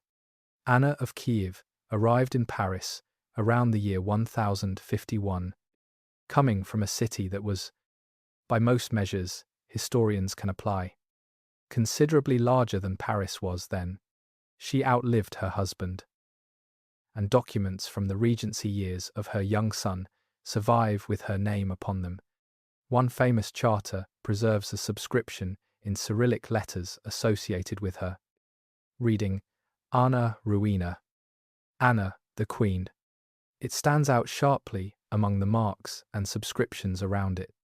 Medieval documents are tricky evidence for what any individual could read or write, and historians warn against turning one charter into a literacy contest between nations.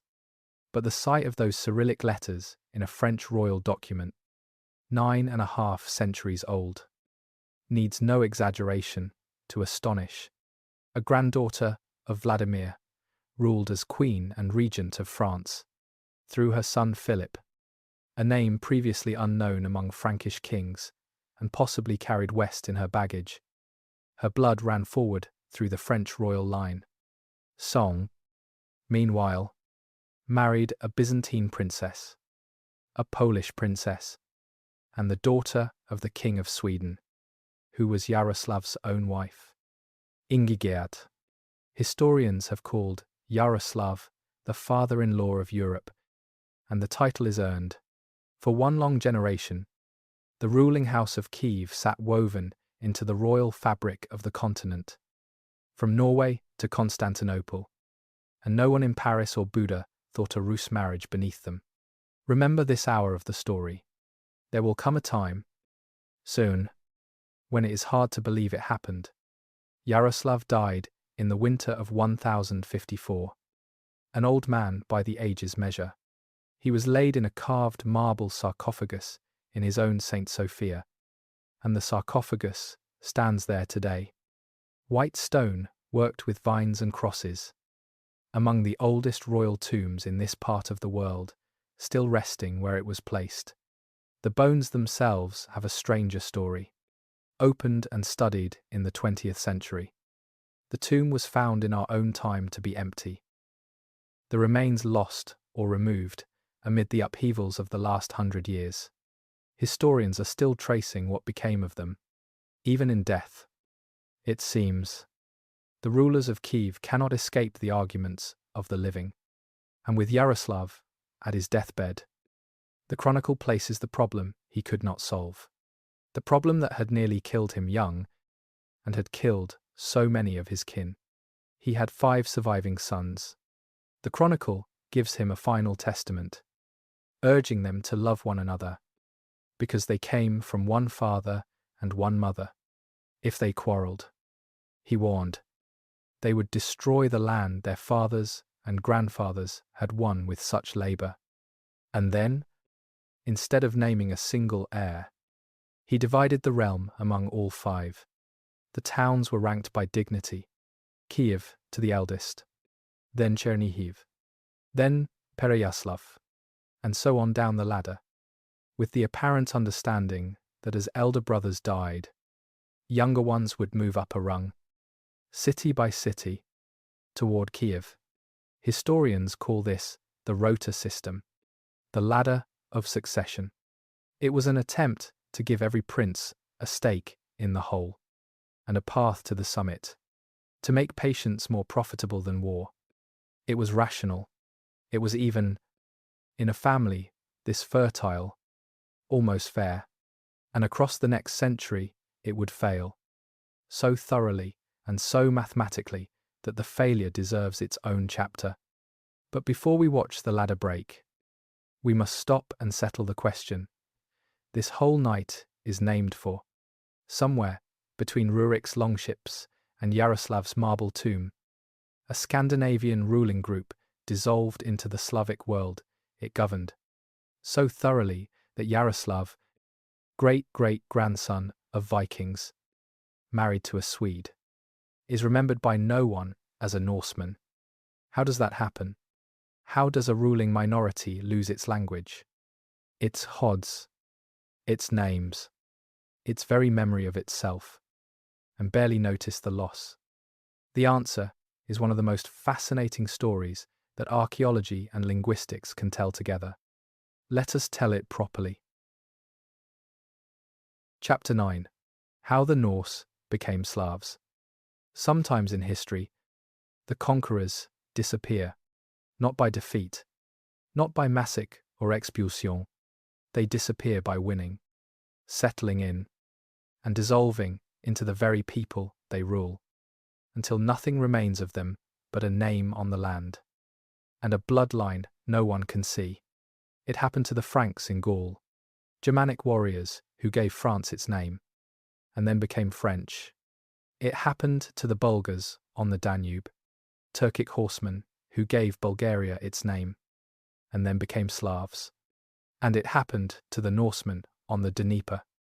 This chapter is the answer to the promise in this video's title. So let us do it carefully. Evidence first. And just as important, honesty about where the evidence ends and where reasonable inference begins. Because the disappearance of a language leaves no single document behind. What it leaves is a trail of clues. And the clues here are unusually good. Start with the names, because the names are a fossil sequence anyone can read. Generation 1, Rurik, from the Norse Rurekre. Generation 2, Igor and Oleg and Olga, from Ingvar and Helgi. Norse names that Slavic mouths were already reshaping, softening, vowel by vowel. Generation 3, Sviatoslav, and the fossil record jumps. A fully Slavic name, Holy Fame, built from Slavic roots on a Slavic pattern, and its bearer still lived, fought, and looked, by Byzantine eyewitness account, like a Norse war king. Generation 4, Vladimir, Slavic again, great in power, though the Norse world found it close enough to their own Valdemar that the name travelled back north, and Danish kings would later bear it. Generation 5, Yaroslav, and from here on, the dynasty's names are a Slavic river with only occasional Norse pebbles in it. 5 generations, roughly a century and a half, from Hureka to a family that named its children in the language of its subjects. Names are chosen where children are raised. When an elite starts naming its heirs in the local language, something in the nursery has already shifted. What shifted? Here we move from evidence to inference, and it is only fair to say so out loud.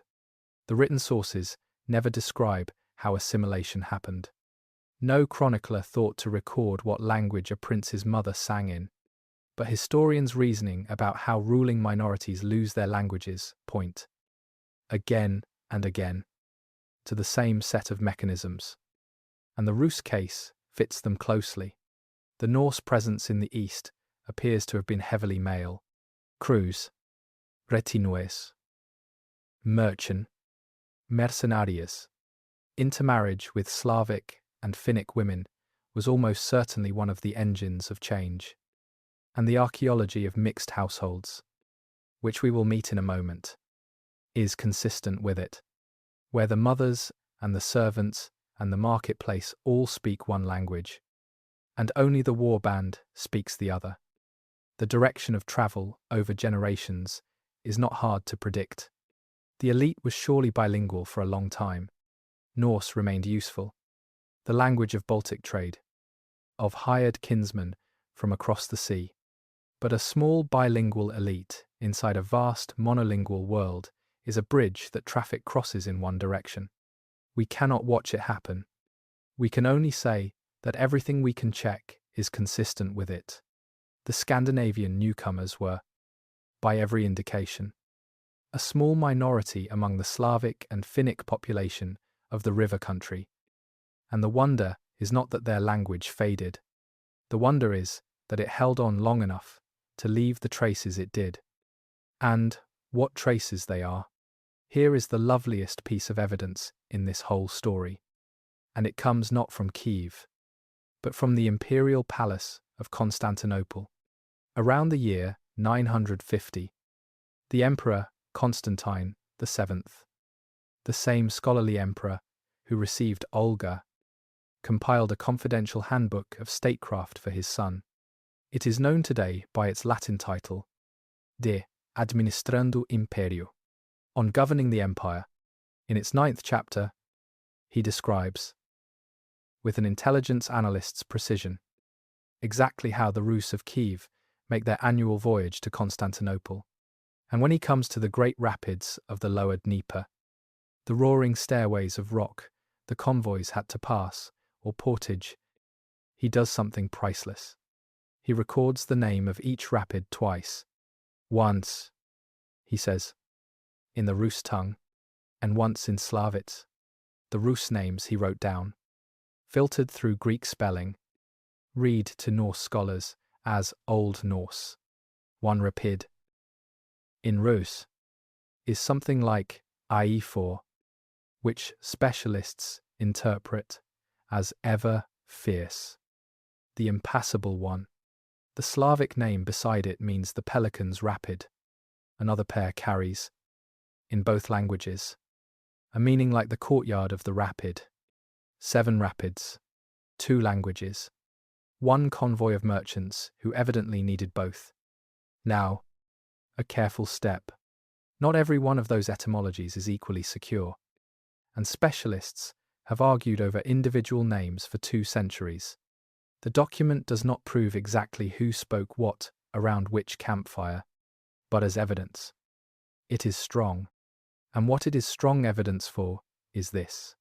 In the middle of the 900s, in the very decades of Olga and Sviatoslav, a Scandinavian linguistic element was still alive and working inside the Rus world. Alive enough that a Byzantine intelligence officer thought both sets of names worth filing. The Emperor's chapter is a photograph of a society caught mid-transformation, 2 languages on 1 river, and the direction of travel is confirmed by what the language of the land absorbed, and what it did not. Scholars counting Old Norse loanwords in early East Slavic find remarkably few. A modest list, clustered exactly where you would expect. Words of ships, trade, and rule. Among them, according to the standard etymologies, are terms connected with tribute, and, if the majority of linguists are right, the very name Rus itself. The newcomers gave the country its name and its dynasty. The country gave the newcomers everything else. The ground tells the same story as the words. At Gnezdovo, near modern Smolensk, at the portage hinge between the Dnieper and the routes north. Archaeologists have spent more than a century excavating one of the largest early medieval cemetery and settlement complexes in Europe. Thousands of burial mounds, flanking a fortified trading town, and the graves of the 900s are a mixed society in cross-section. Some dead were burned in boats, with Scandinavian weapons, and with women's brooches of pure Baltic type, ornaments that functioned almost as a national dress, rarely worn by women outside that world. Other graves beside them are Slavic in rite and gear. Still others mix the kits. A Norse sword with Slavic pottery, step belt fittings with northern amulets, Thor's hammers in one mound, and, as the century turns, crosses beginning to appear in the next. Households, not just trade goods, were mixing. Then, moving into the 1000s, the distinctly Scandinavian burial signature thins and fades across the Rus lands, not because a people was destroyed, but because the grandchildren of that people were now burying their dead, as everyone else did, in the earth, facing east, under a cross. What archaeologists can trace, grave by grave, over about 4 generations, is the material signature of that change. Burial custom is not the same thing as identity, and specialists are careful about the difference. But when the objects, the rites, and the names all move in the same direction at the same time, the pattern is hard to mistake. Why so fast? The comparison that helps most is Normandy, at the other end of Europe, where Norse settlers became French-speaking Normans on a broadly similar clock. In both places, the same solvents were at work. The numbers. First, a thin ruling and trading class, not a mass folk migration, where Norse settlement did move whole farming families with their own women and children. In parts of England, in Iceland, Norse speech and identity endured for centuries. On the Dnieper, that never happened. Second, the nature of the enterprise. These Norsemen were traders and soldiers and toll lords, whose livelihood depended on working smoothly with the Slavic majority every single day. On the boats, in the markets, at the portages, assimilation was not a betrayal of the business.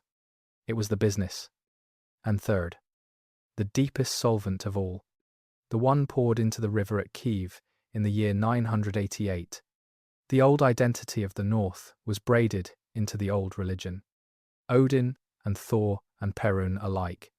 The boat burials, the funeral feasts, the whole sacred architecture of the warband world that Ibn Fadlan watched on the Volga. Vladimir's conversion cut that braid, and the new faith arrived. Crucially, in Slavic, the liturgy sung, the scriptures read, the sermons preached in the language of the majority, in the church Slavonic writing that had grown up in the Christian Slavic lands to the south. In most of Western Europe, a converted people received its religion in Latin, a foreign tongue for everyone. The Rus received theirs in a tongue the majority could follow. From 988 onward, heaven itself, so to speak, spoke Slavic in Kyiv. Within a generation or two of the baptism, the descendants of Norse-named warriors were praying, and being buried, and naming their children, in the language of the land, the last private stronghold of the old identity. The rites of death and the gods of the hall was gone. None of this means the Baltic connection snapped overnight. We have watched it working all through this story. Vladimir fleeing to Scandinavia for an army. Harald Hardrada wooing Yaroslav's daughter with Byzantine gold. Norse sagas remembered Kyiv, which they called Koinugard, and the whole eastern realm, which they called Gardariki, the kingdom of towns, as a familiar stage for northern heroes well into the 1100s. Varangian mercenaries remained a fixture of Rus armies, and runestones standing in Sweden today, raised by grieving families in these very decades, commemorate men who died east in Gardar, on the eastern routes. But notice what the north itself was now saying. Those runestones mark men who went east and died there.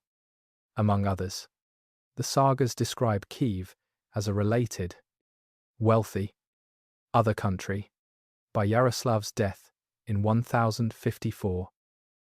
The Norse world regarded the Rus not as cousins abroad, but as a neighbouring people, a people you could serve, marry, and trade with. The transformation was, by then, far advanced, and both shores of the Baltic could see it. So the answer to the question in our title, how did Vikings become Slavs, comes down to this. A small number of Norse men rode the rivers into a vast Slavic world. They married into it, generation after generation. By every indication we can check, they priced their prosperity in cooperation, and finally they handed their gods, their funerals, and, we may reasonably suppose, their nursery songs, over to a church that sang in Slavic. It took, roughly, 150 years. 5 generations. No battles. And it was so thorough that the fiercest scholarly war of the modern age, the Normanist controversy we met in Chapter 3, could be fought at all only because the assimilation had erased nearly every surface trace of the founders. Remember the village from Chapter 4, the one dug half into the ground, with the smoke hole and the beehives and the winter visit from armed men. That is where this happened. Not in the treaty rooms. In houses like that one. Over 4 or 5 generations of ordinary evenings. In a language the chroniclers did not think worth recording. Among women whose names no source preserves. The great transformation of this story was carried out almost entirely by people history did not consider important enough to name. They came for silver. They stayed for everything. And the land kept their name. Rus, while quietly keeping everything else its own. The state those dissolved Norsemen left behind now stood at its zenith. Rich, lettered, churched, and married into half the thrones of Europe. Ahead of it lay the ladder Yaroslav had built for his 5 sons. And the arithmetic of that ladder was about to run. Down at the rapids, where the emperor's clerks had once filed 2 names for every stretch of white water. The boatmen now used 1. The river had made its choice. It took the Norse words under, the way it took everything, and moved on south. Chapter 10. A realm of cousins at war. Listen for a moment to a sound. It is the year 1097, and in a town called Lubeck on the Dnieper, the leading princes of the House of Rurik are gathered in one hall. They are cousins, uncles, nephews. Every man in the room is descended from Yaroslav the Wise. Every man in the room has, at some point, been at war with someone else in the room, and they have come together to say out loud the thing everyone knows. The chronicle records the substance of it. Why? They asked one another. Do we go on, wrecking the land of the Rus, with our own quarrels, while the Polovtsi pull our country apart piece by piece, and thank us for the fighting? Hold that question. This chapter is the story of how they came to need to ask it, and of what their answer cost. Yaroslav had left his sons a ladder. To understand the century that follows, you have to understand the ladder, because its arithmetic drives everything, and its failure is not a story of evil men. It is a story of a reasonable design meeting the mathematics of a growing family. And losing. Here is how the ladder was meant to work. The realm was not one man's property, but the whole dynasty's, a family estate held in common.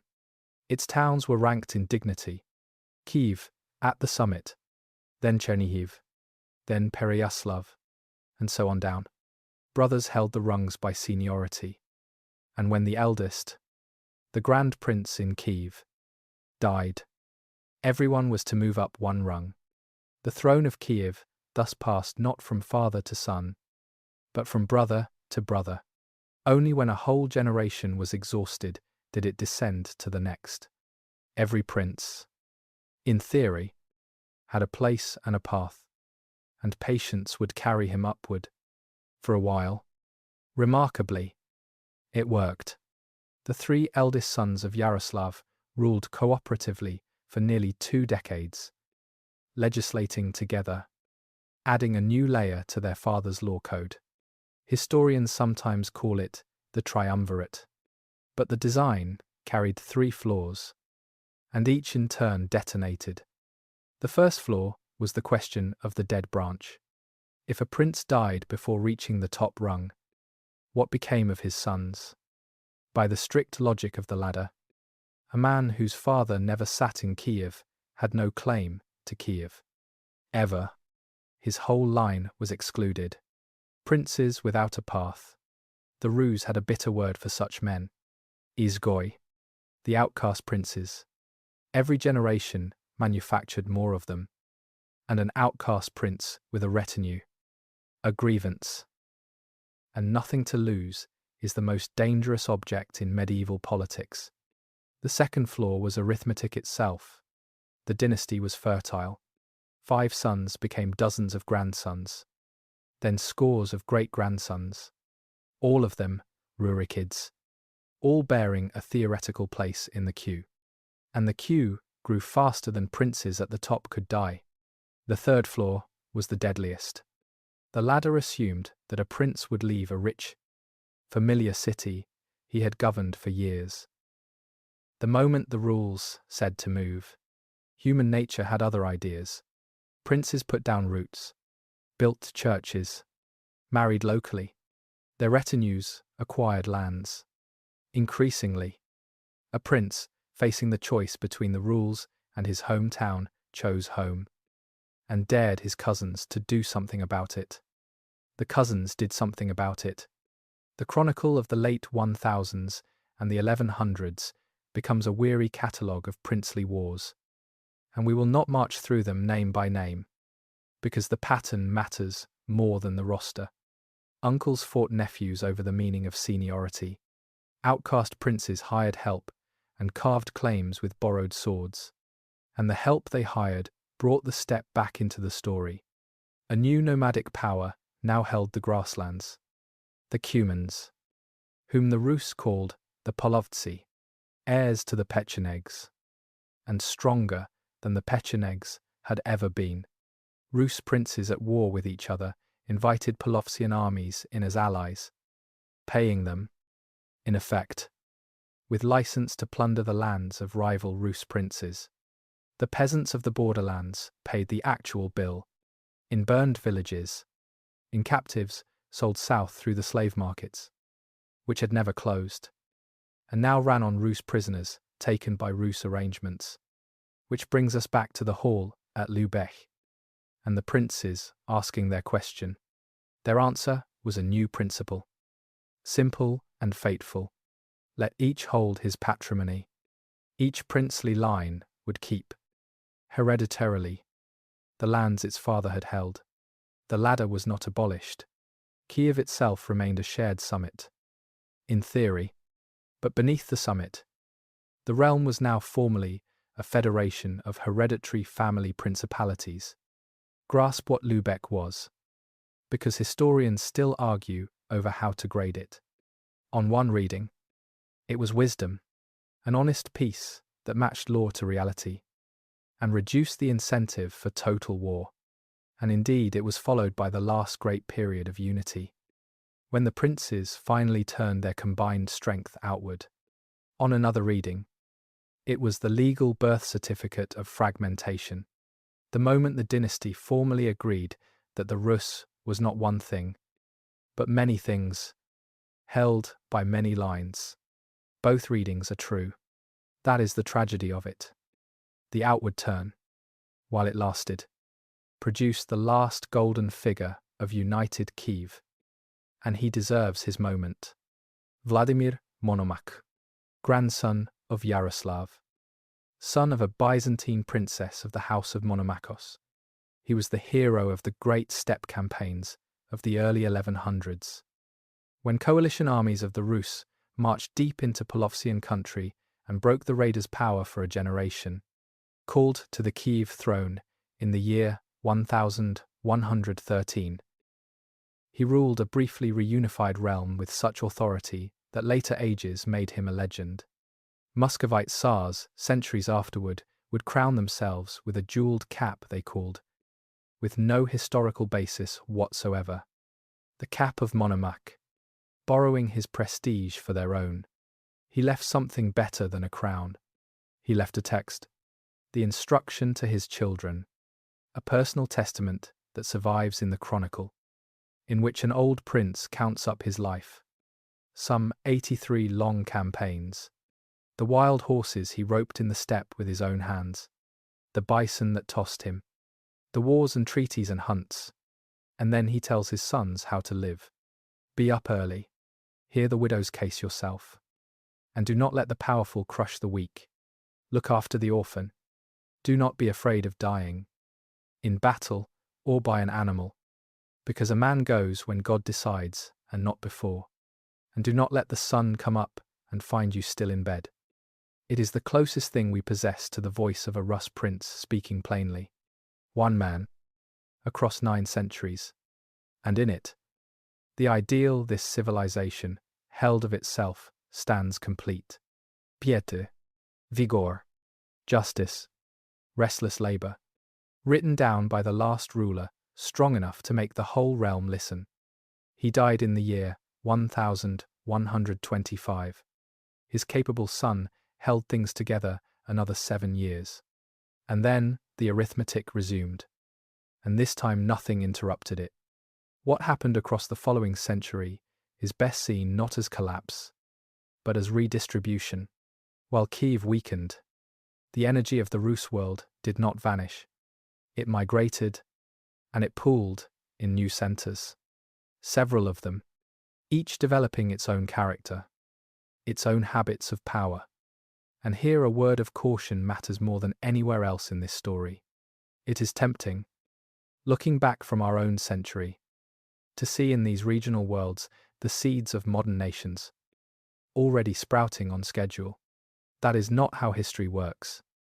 And no one alive in the 1100s was planting any such seeds. What existed were Rus principalities, all of them orthodox, all of them ruled by Rurikids, all of them thinking of themselves as Rus. Their later histories would feed into very different states and identities, including, in the fullness of time, Russia, Ukraine, and Belarus. But nothing about that outcome was written in advance. And the lands that became Belarus, for instance, grew from principalities like Polotsk, which had its own proud and separate story running all through these centuries, quarreling with Kyiv, ruled by its own branch of the dynasty, facing the Baltic. With that said, watch 3 of these regional worlds closely, because their differences are real, and their afterlives will matter.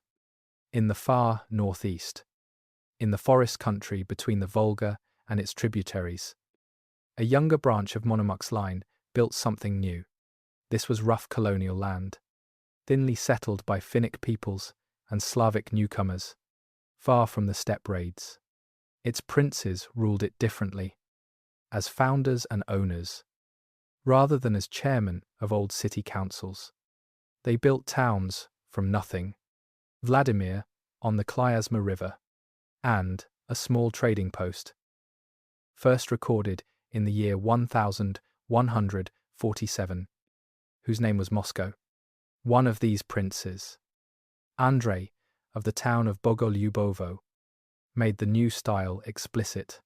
He moved the seat of his power to Vladimir, adorned it with white stone churches, ruled his boyars with a heavy hand, and treated old Kyiv not as a mother to be honoured, but as a rival to be managed. Smell the fresh-cut pine of those new northeastern towns. Hear the axes. This was a frontier, and frontier lords answer to fewer people. In the far southwest, along the Carpathian foothills, and the rivers running toward Poland and Hungary, the principalities of Galicia and Volhynia grew rich. Salt, farmland, and the overland trade with Central Europe. Here the princes were strong. But the boyars, the great landed aristocrats, were strong too, and so were the neighbours, Hungarian and Polish kings, forever reaching in. Politics in the southwest became a hard school of contested power, prince against magnate, with foreign crowns as permanent players, a world facing west as naturally as the northeast faced its forests, united under the formidable Prince Roman around the year 1200, and later under his son Daniel. This southwestern world would carry the Kievan inheritance forward in its own key. And in the far north, Novgorod, the old northern door of the whole enterprise, quietly turned itself into something with no close parallel in the Rus lands. In the year 1136, The men of Novgorod expelled their prince and established the principle, kept for 3.5 centuries afterward, that Novgorod chose. The city assembly, the Vecher, summoned by the ringing of a great bell, invited princes on contract, hired military managers, and expelled them when displeased. A phrase in their own documents describes the city showing an unwanted prince the road. Power sat with elected officials, with the archbishop, and with the merchant houses grown wealthy on the fur trade of the vast Arctic north, which Novgorod's agents worked as far as the shores of the White Sea. Trading treaties bound the city into the emerging German commercial world of the Baltic. Let us be careful with our admiration, though this was no democracy in any modern sense. A handful of powerful boyar families dominated the offices and much of the politics, and the assembly could be as easily steered as any crowd. But it was, unmistakably, a different way of being Rus. A commercial, elective, sea-facing way, and thanks to waterlogged soil that preserves organic material, we can hear its people. Archaeologists have recovered from Novgorod's streets over 1,000 letters written on birch bark, the everyday correspondence of medieval townspeople, shopping lists, loan records, marriage proposals, and the homework of one small boy from the 1200s, spelling exercises, and stick-figure warriors, doodled by a child whose name we know. Evidence that ordinary people, including women, wrote and read in this city in numbers unmatched anywhere else in the Rus world. Different soils, then different habits of power growing in each, but all of it still one family's world, in name at least, which brings us to the event that measures how hollow the name had become. In the year 1169, an army assembled by Andrei of the northeast, together with allied princes, took Kyiv by storm for 2 days. The Chronicle records. They sacked it, churches and monasteries included, carrying off icons, books, bells, and vestments. Hear the meaning of that plainly. Not a pagan horde, not the steppe, an army of Rus princes, Christians, Rurikids, descendants of Vladimir the Saint, plundering the mother of Rus cities and stripping her churches. And the victor did not even want the throne. He installed a junior kinsman and returned north to his own capital, because to him, the future was Vladimir on the Klyazma, and Kyiv was a prestige object, to be looted for relics and rank. Kyiv recovered, as cities do, and remained great in size and sanctity. The dynasty's quarrels rolled on. Another sack followed in the next generation, but something had ended, and everyone alive could feel it, and one of them wrote it down.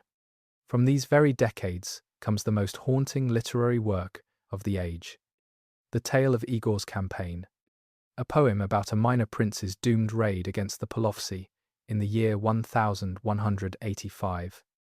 A defeat the poet transforms into a lament for the whole land. We should note honestly that the poem's textual history is tangled. Its single surviving manuscript burned in the Moscow fire of 1812, and a minority of scholars have questioned its authenticity, though the weight of specialist opinion holds it genuine. Its voice, either way, is the voice of the era. The poet calls across the principalities, prince by prince, naming their strength, begging them to remember what they share, and he sets down the accusation that could stand as the epitaph of the entire century. The princes, he says, made war on their own brothers, and while they did it, the heathen came in from every side and won, and all the princes could say was, "This is mine, and that is mine too. This is mine, and that is mine too." A realm of cousins had become a realm of strangers, who shared a surname, Saint, and less each year. They still had wealth. They still had numbers, and courage, and walls. What they no longer had was each other. And at that precise moment in the history of the world, at the far eastern end of the same ocean of grass that had sent the Huns and the Pechenegs and the Polovtsi, a man was uniting the nomads of Mongolia under a single banner and a single law. The Rus princes had never heard his name. Almost no one west of China had. They were about to. Chapter 11. The Riders from the East. The first news arrived in the year 1223, and no one understood it. Riders came up out of the steppe to the courts of the southern Rus. Polovtsian riders. And this itself was strange, because the Polovtsi came asking for help. The old raiders, the terror of the borderlands for a century and a half, arrived as refugees, and their khans said something the princes had never heard a steppe people say. There is a new power in the east. It has destroyed everyone in its path. Today, it takes our land. Tomorrow, it will take yours. What had happened, far beyond the horizon of any Rus chronicler, was one of the great political events in human history. A man born into the feuding clans of Mongolia, named Temujin, had unified the steppe peoples of Inner Asia into a single, disciplined state, and taken the title Genghis Khan. His armies had already broken empires in China and Central Asia, whose names the Rus barely knew, and in the early 1220s, two of his generals, Jeba and Subadai, were leading an expedition of perhaps 20,000 horsemen on a colossal reconnaissance around the Caspian Sea, through the Caucasus, and out onto the western steppe, mapping, testing, and destroying as they came. It was this force, a scouting expedition, that had shattered the Polovtsi. The southern Rus princes took counsel and decided, to their credit, that the Polovtsian appeal made strategic sense. Better to face the strangers out on the grass, with steppe allies, than alone at home later. A great coalition gathered. Princes of Kyiv, of Galicia, of Chernihiv, the largest joint army the fragmented Rus had raised in years. It marched east with the Polovtsi beside it. On the way, Mongol envoys came, offering peace, and claiming the quarrel was only with the Polovtsi. The princes killed the envoys, an act the Mongols, whose law held ambassadors sacred, never forgave and never forgot. The armies met at a small steppe river called the Kalka, north of the Sea of Azov, in the late spring of 1223. What followed was a masterclass in the way the Mongols would defeat larger armies for the next half-century. A feigned retreat, drawn out over days, stretched the coalition across miles of grassland. The eager Galician vanguard far ahead, the Kyiv contingent far behind, the allies already quarrelling over precedence and plunder. Then the Mongols turned. The Polovtsi broke first, and stampeded back through the advancing Rus ranks. The battle became a rout. The rout became a slaughter. The Prince of Kyiv fortified a hilltop camp and held out for days, then surrendered on a promise that no princely blood would be shed. The Mongols kept the promise with terrible precision. The chronicles record that the captive princes were bound and laid beneath a platform of planks, and the Mongol commanders held their victory feast on top of it. The princes were crushed to death beneath the celebration. No bloodshed. Several ruling princes of the Rus died at the Kalka, or in the flight from it, and the chroniclers wrote in bewilderment that an unknown people had come, and nobody could say who they were, or where they had come from, or what they believed. And then, having annihilated the army, the unknown people turned east and vanished. Here history allowed the Rus 13 years of grace. And the grace was wasted. The Mongol force had been a reconnaissance, and its report went home. But to the princes, the disaster at the Khalkha came to seem like a passing storm, an evil marvel, with no sequel. The Chronicle records no league formed, no common defence prepared, no watch established on the eastern approaches. The feuds resumed. This is mine, and that is mine too. 13 years. In the east. Meanwhile, the empire made its plans with the deliberation of a court that thought in generations. Genghis Khan died in 1227 at the great assembly that ordered the empire's next conquests. The west was assigned to his grandson, Batu, with the veteran Sube'etei, victor of the Khalkha, as his strategist. The armies gathered for what historians call the greatest cavalry campaign ever launched against Europe. Its scale is debated, as everything about it is debated. Older chronicles claim impossible hundreds of thousands. Modern historians estimate a core force of several tens of thousands of horsemen, disciplined, mobile, and accompanied by the siege engineers of conquered China and Persia. That last detail is the one the Rus could not have imagined. The steppe had always been able to beat them in the field. It had never before been able to take their walls. The storm broke in the winter of 1237, and the choice of season was itself a piece of genius. Winter, when every army in Europe went home, was when the rivers of the Rus froze into perfect roads for cavalry. The first target was the northeastern principality of Ryazan, and its fate was designed to be instructive.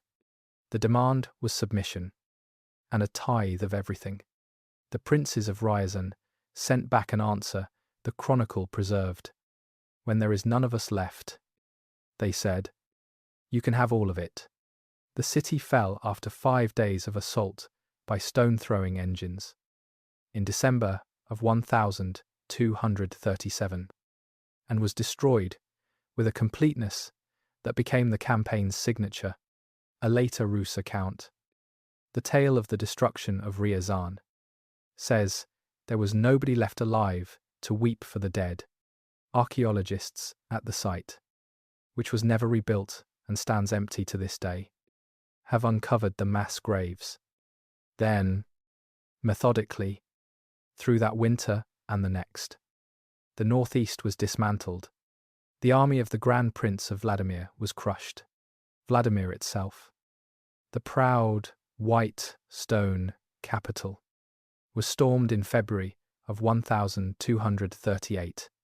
Its cathedral burned, with the princely family and townspeople sheltering inside. Town after town, 14 in a single month, by the Chronicle's count. Among them, a minor fort called Moscow, the Grand Prince himself, gathering a fresh army in the northern forests. He was surprised and killed with it at the river Sit. Novgorod and Pskov, the great cities of the far north, went untouched. The Mongol columns turned back short of Novgorod, and historians point first to the spring thaw, which turns that country into bog for weeks, as the likeliest shield. Whatever the full reasoning of the Mongol command, the city's deliverance was a near thing, and Novgorod's reckoning with the conquerors was only postponed. The invaders turned south to rest their herds on the grass, pausing to erase a small town called Kozelsk, which held them for 7 astonishing weeks, and which Mongol record and Rus Chronicle alike remembered. The invaders named it the Evil City. Then, after regrouping, the storm turned on the south. In 1240, the ancient lands of the Middle Dnieper, the heart of this whole story, took their turn, and so we come to the fall of the mother of Rus cities. The Chronicle accounts allow us to witness it almost hour by hour. The Mongol army arrived before Kyiv late in the year, and the chronicler says The city could not hear itself over the noise of the horde, the creaking of the wagons, the bellowing of camels, the neighing of the horse herds, filling the plain to the horizon. The reigning prince had already fled west. Defense fell to a commander named Dmytro, left behind by the Prince of Galicia, with the townspeople and whatever fighting men remained. A Mongol demand for surrender was refused.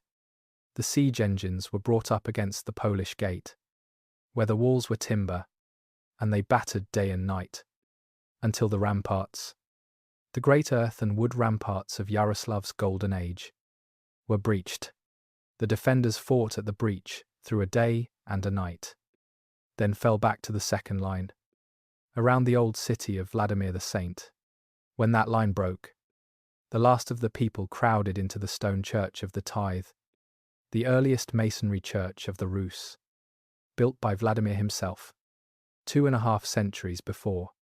They packed its floor and its galleries with themselves and their possessions, under the weight, or under the blows of the stone throwers. The Chronicle offers both. The walls of the old church collapsed upon them. That collapse, on the 6th of December, 1240, by the traditional dating, is the fall of Kievan Rus, as exact a death date as a civilization ever receives. The commander, Dmytro, taken wounded, was spared by Batu for his courage. The Chronicle notes, one strange mercy, recorded amid the ruin. We possess an independent measure of what was done, and it comes from an eyewitness of impeccable neutrality. 6 years later, in 1246, a Franciscan friar named Giovanni the Pian del Carpine, John of Plano Carpine, passed through Kyiv on his way east, sent by the Pope as an envoy to the Mongol court. He was a trained observer writing a report, not a poem, and his report says that as they travelled, they saw skulls and human bones lying about the fields beyond counting, and that Kyiv, which had been a great and populous place, had been reduced to almost nothing, with barely 200 houses left standing and their inhabitants living in harsh servitude. 200 houses in a city that had rivaled Constantinople. That is the accounting, entered into the record by a papal diplomat with no reason to exaggerate on the Rus' behalf. The wave rolled on westward, through Galicia and Volhynia, over the Carpathians, into Hungary and Poland. It shattered European armies at Legnica and Mohi in the spring of 1241, and Latin Christendom braced for its own destruction. And then, in one of history's strangest deliverances, the horde turned around. In December of 1241, the great Khan died in Mongolia, and Batu withdrew his armies east, never to resume the drive into Europe. The Khan's death has stood ever since as the classic explanation, the succession politics calling the princes of the blood home. Modern historians still weigh it against other factors: the exhaustion of the horses and the grasslands, the logistics of a war fought so far from the steppe corps, Batu's own calculations. How decisive each factor was remains debated. What is not debated is the result.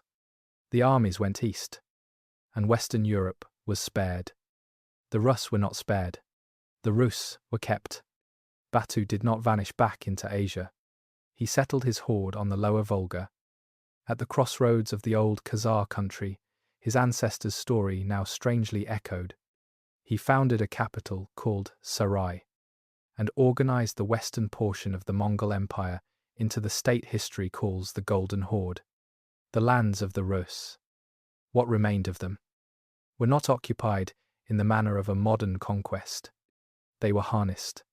Princes would keep their thrones, but only by travelling to Sarai, kneeling to the Khan, and receiving a patent to rule. Tribute would be counted by census. The earliest censuses in Rus history, taken by Mongol officials, collected in silver and in recruits. Disobedience would be answered by punitive expeditions, which the chronicles of the following decades record with numbing regularity. The steppe, which had opened this story as a road of silver and run through its middle as a scourge of raiders, now closed over it as a master. That winter, for the first time in the memory of the river, no boats gathered at Kyiv to wait for the spring floods. There was almost no one left to load them. The Dnieper ran high in the thaw, past the burned hills and the broken gate, carrying only ice and melt water and its own long patience. Rivers have outlived every empire that ever taxed them. This one now began, very slowly, to outlive the catastrophe too. Chapter 12. The Long Inheritance. Give the silence a moment. A generation passed, then another. Grass grew over the rampart lines. The survivors came down out of the forests, buried what they found, and planted again, because spring does not ask permission of history. Priests sang the liturgy in half-ruined churches, and the liturgy was the same liturgy. Children were born who had never known the world before the horde, and to them, the world, as it was simply the world. This is how peoples survive catastrophe. Not by heroics, by planting and singing and raising children, until one day the catastrophe is a story the old people tell, and while they planted and sang, the shape of the future was quietly being decided. Because when a great tree falls in a forest, the story is not over. Light pours into the space where the canopy stood, and everything that had been waiting in the shade begins to grow. The fall of Kievan Rus was such a fall. This chapter is about the growing that followed, about the heirs of the broken realm, each one carrying a piece of the inheritance, each one shaped by a different weather, and one caution, carried over from the last chapter, matters here more than anywhere. None of these heirs knew what it would become. History looks inevitable only in the rearview mirror.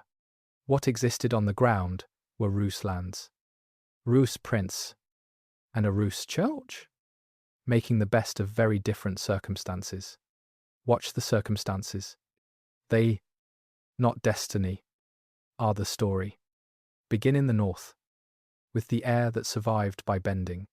Novgorod, alone among the great cities, had never been stormed, and the man whose choices defined its path stands at the center of one of the most argued about reputations in this entire history. Alexander, Prince of Novgorod, was in his early 20s when the Mongol storm passed by. In those same years, he was fighting a different set of enemies entirely. On the opposite frontier, in 1240, the Chronicle records, he defeated a Swedish force at the mouth of the Neva River. That victory won him the epithet by which the world remembers him, Alexander Nevsky, Alexander of the Neva. 2 years later, in the spring of 1242, he met the Teutonic Knights, the German crusading order pressing east along the Baltic, on the frozen surface of Lake Peipus, and broke them. In the engagement, legend calls the Battle on the Ice. Later centuries inflated that battle into an epic of national salvation, and film and propaganda inflated it further. So honesty requires the note that contemporary sources describe a real but modest engagement, perhaps a few thousand men. Its significance was real enough, though the crusading push toward Novgorod stopped. But it is the other half of Alexander's policy that decided the future, and it is the half that made his name a battlefield for historians. Toward the Mongols, the power that had just leveled the rest of the Rus, Alexander chose submission. Total, consistent, deliberate submission. He traveled to Sarai and beyond, deep into Asia, to kneel before the Khans. He accepted their patent to rule. And when the proud men of Novgorod rioted against the Mongol census takers in the year 1259, Alexander enforced the count, compelling his own city to bow its neck for the tribute. His reasoning, as historians reconstruct it, was brutal arithmetic. The knights in the west wanted the land and the faith of the Rus. The Mongols wanted silver and obedience, and were content to leave the church alone. For the Khans exempted the clergy from tribute, and protected religion as a matter of imperial policy. Against the first enemy, fighting might succeed. Against the second, fighting meant Ryazan, meant Vladimir, meant the bones in the fields that the papal envoy counted. So Alexander fought the west and served the east. The Rus Church, which flourished under his protection and under Mongol exemption, made him a saint for it. Russian tradition made him a national hero, and his critics, especially in modern times, you have called him the founding collaborator, the man who taught the princes to kneel, saint and collaborator, shield and enforcer. The historical record leaves room for both judgments, and part of what makes him interesting is that it always has. He died in 1263, returning from yet another journey to the horde, and was mourned, the chronicle says, with the words that the son of the land had gone down. Now turn to the second heir, the strangest, and, in the end, the mightiest. It begins as almost nothing. Moscow, the little fort first recorded in 1147, burned by the Mongols like everything else. He was after the catastrophe, the seat of one of the junior branches of Alexander Nevsky's own line, a minor principality in the deep forest, poor in history and prestige. What it had was position, tucked at the crossing of river routes, cushioned by distance and woodland from the worst of the steppe, receiving refugees from the exposed lands. And what its princes had was a temperament. And here the record is genuinely striking. For a century, the princes of Moscow practiced a policy with no glory in it whatsoever. They served the Khans. They married into the Khans' favour. They volunteered. Above all, they collected. In the early 1300s, the Khans entrusted the grand princely title, and with it the gathering of the tribute of the Rus lands, to the Prince of Moscow.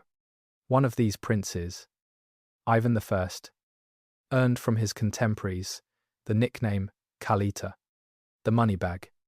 The money bag princes skimmed, purchased, inherited, and foreclosed their way to preeminence, buying towns, buying charters, buying the loyalty of boyars, while their rivals bled themselves in doomed revolts. And, in the 1320s, they secured the acquisition that mattered more than any town, the metropolitan of the Rus Church, the successor of the See of Kyiv, whose predecessors had already abandoned the ruined south for the northeast, settled permanently in Moscow. The spiritual capital of the whole Rus world now sat inside the money bag. Political theorists could not have designed a more complete transfer of legitimacy, and no one designed it. It accreted, decade by decade, silver coin by silver coin. Then, when the accumulation was sufficient, Moscow revealed what it had been saving for.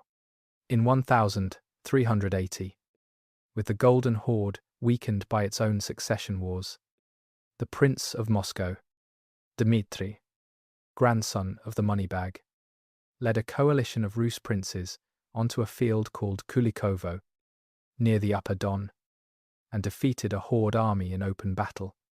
The first such victory in the history of the conquest. He is remembered as Dmitri Donskoy, Dmitri of the Don. The honest footnote follows immediately. 2 years later, a Khan burned Moscow, and the tribute resumed. Formal subjection dragged on for another century, until the almost bloodless standoff on the Ugra River in 1480. Finally, let the Grand Princes of Moscow stop pretending. But Kulikovo had changed what could be imagined. And when Constantinople itself fell to the Ottoman Turks in 1453, and the last emperors were gone, the rulers of Moscow reached for an idea of astonishing ambition. Moscow, they and their churchmen began to say, was the Third Rome, the final guardian of true Christianity, heir of Byzantium, and heir, of course, of Kyiv. Ivan III married the niece of the last Byzantine emperor and adopted the double-headed eagle. His successors took the title Tsar, which is the word Caesar, worn down by 1,000 miles and 1,000 years. The junior fort in the forest now claimed the whole inheritance, imperial, ecclesiastical, and Kievan, and it would press that claim, in one form or another, into our own century. Why did the northeast grow so centralized, so commanding, so unlike the merchant hall of Novgorod? Here you will often hear a confident answer, that Moscow learned autocracy from the horde, that 2 centuries of Khans taught the princes their trade.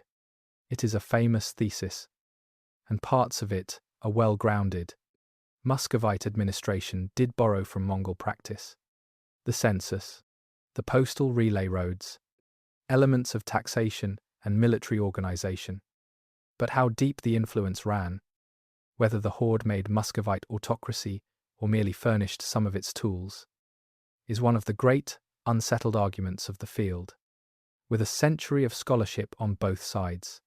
Frontier condition, Byzantine church ideas about sacred rulership, and the sheer logic of survival in a hard neighborhood all played their parts too.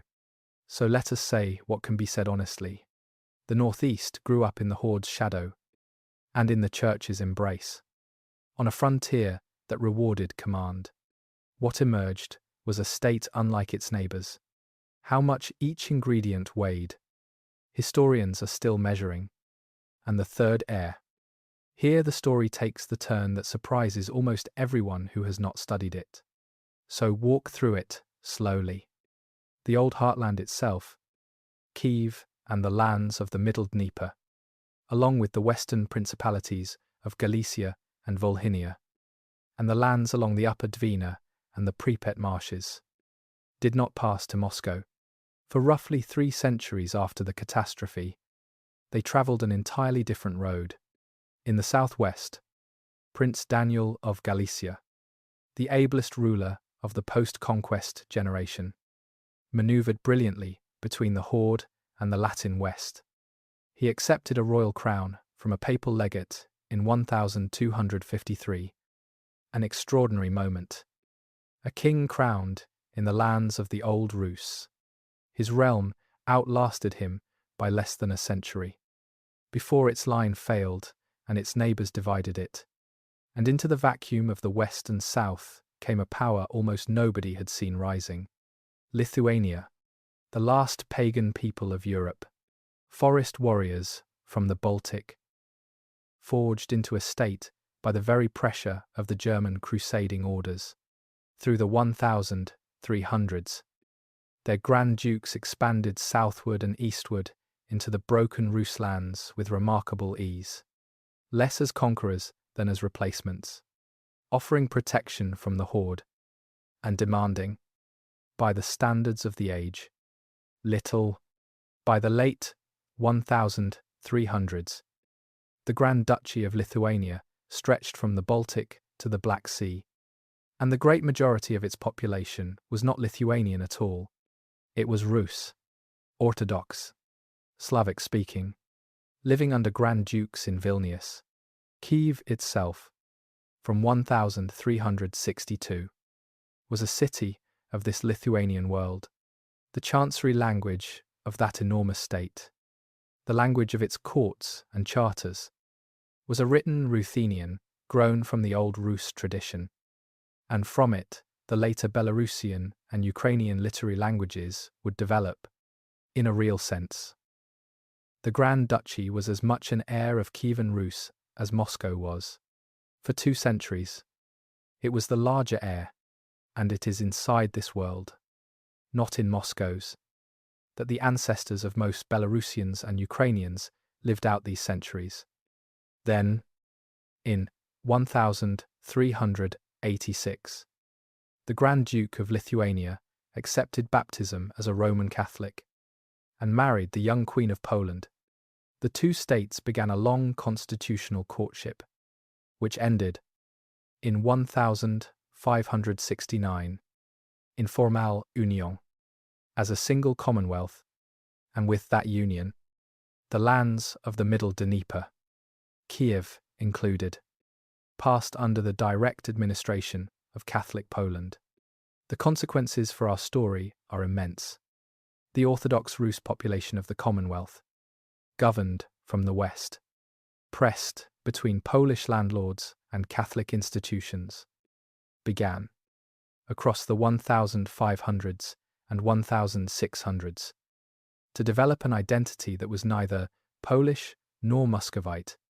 In the documents of the age, a name begins to attach itself to the Dnieper country, Ukraina, a word whose early meanings and uses remain the subject of careful linguistic and historical discussion. Bound up in complicated ways with old Slavic ideas of frontier and territory. Whatever its precise beginnings, the name took root, and grew, and became, in time, the name of a nation. On the steppe frontier of that world, facing the Crimean Khanate, the last successor of the Golden Horde, free warrior communities took shape. Fugitive peasants and adventurers, organized into warbands. The Cossacks, their great revolt against Poland in 1648, under the hetman Bohdan Khmelnytsky, created, for a time, an autonomous Cossack state in the old heartland, and their fateful oath of allegiance to the Tsar, at Yaroslav in 1654, began the long, contested, and eventually total absorption of the Dnieper lands into the Russian Empire. Stop the film there, because the point of this chapter is now standing in full view. Out of one drowned realm, several streams, and no 2 flowing through the same country, the northeast, growing up in the Horde's shadow, became Muscovy, and then Russia, carrying the dynasty, the Church Metropolitan, and the imperial claim, the west and south, growing up inside Lithuania and then Poland, in a world of charters, diets, magnatis, and contested rights, carried the old capital and the old heartland, and became, by roads no one could have foreseen, the lands of Ukraine and Belarus, and the north, the merchant republic of Novgorod, carried a third possibility, the commercial, elective, sea-facing Rus, until Moscow, unifying the northeast with the same patient ruthlessness the moneybag princes had perfected, annexed the republic in 1478 and carted its assembly bell away, closing that road. Historians allow themselves few sentimental questions, but one of them is asked again and again about Novgorod. What might this part of the world have looked like if its unifier had been the republic rather than the autocracy? The question has no answer. The bell went to Moscow. Be careful, though, with the neat version of even this. It is tempting to draw the moral as a simple split. East equals autocracy. West equals liberty. As if the weather of the 14th century decided the elections of the 21st. Real history is messier. The Commonwealth's freedoms were freedoms for nobles, sitting atop an enserfed peasantry. Muscovy's autocracy was contested, negotiated, and periodically shaken from below. People, ideas, and books moved constantly among all these lands, and every generation made choices its grandparents could not have imagined. What the different environments did was open some possibilities and close others. They did not write anyone's destiny. Destinies were written later, by the living, as they always are. One more thing travelled these centuries, and it matters more tonight than any border. The memory of Kyiv itself. All the heirs kept it. Muscovite bookmen constructed genealogies running from Rurik and Vladimir the Saint straight to the Tsars, and called the gathering of the old lands a reclaiming of patrimony.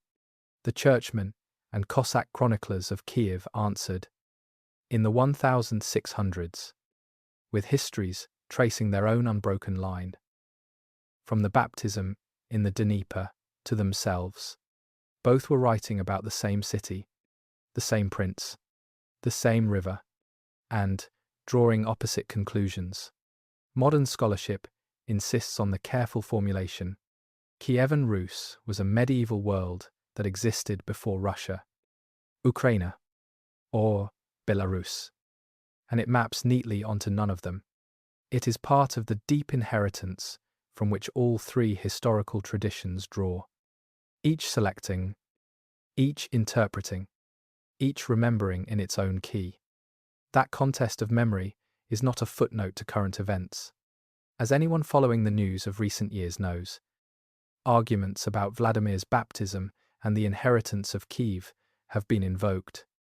In our own lifetime, in justifications for war. The history you have listened to tonight is not a dead history. It is load-bearing. Still, in the politics of the living, which is one more reason to tell it carefully, with its uncertainties admitted, and its legends labelled. The tree fell nearly 8 centuries ago. The forest that grew in its light is the Eastern Europe on your maps tonight. Nations and neighbours, still arguing, in languages descended from the speech of the birch bark letters, about what the fallen tree meant. There remains only the river. It has flowed under every flag this chapter raised, and outlasted each of them in turn. Let us walk back down to it, one last time. Chapter 13. What the river remembers. The Dnieper is still flowing. It rises, as it always did, in the forest country near Smolensk, and it runs south, past Kyiv on its hills, down through the great bend where the rapids used to roar, and out into the Black Sea, within reach of the city that is no longer called Constantinople. Dams tamed the rapids in the 20th century. The portages where Sviatoslav died sleep under reservoir water, but the river itself has not changed its mind in 1,000 years. It still connects the forests to the south. It is still the road. Stand on its banks in Kyiv tonight, and count what remains within sight of the water. St. Sophia still stands. The cathedral, Yaroslav, raised on the field of his victory over the Pechenegs 9.5 centuries ago, survived the Mongol storm, survived centuries of neglect, survived the wars of the 20th century, and the demolitions of the Soviet years that destroyed its neighbour monasteries. It stands today as a museum and a World Heritage Site, with the Golden Virgin of the Unbreakable Wall still lifting her hands in the apse, mosaic by mosaic, exactly where the craftsman set them. While Anna of Kyiv was learning her letters, few buildings on earth have watched so much and lost so little. The words remain.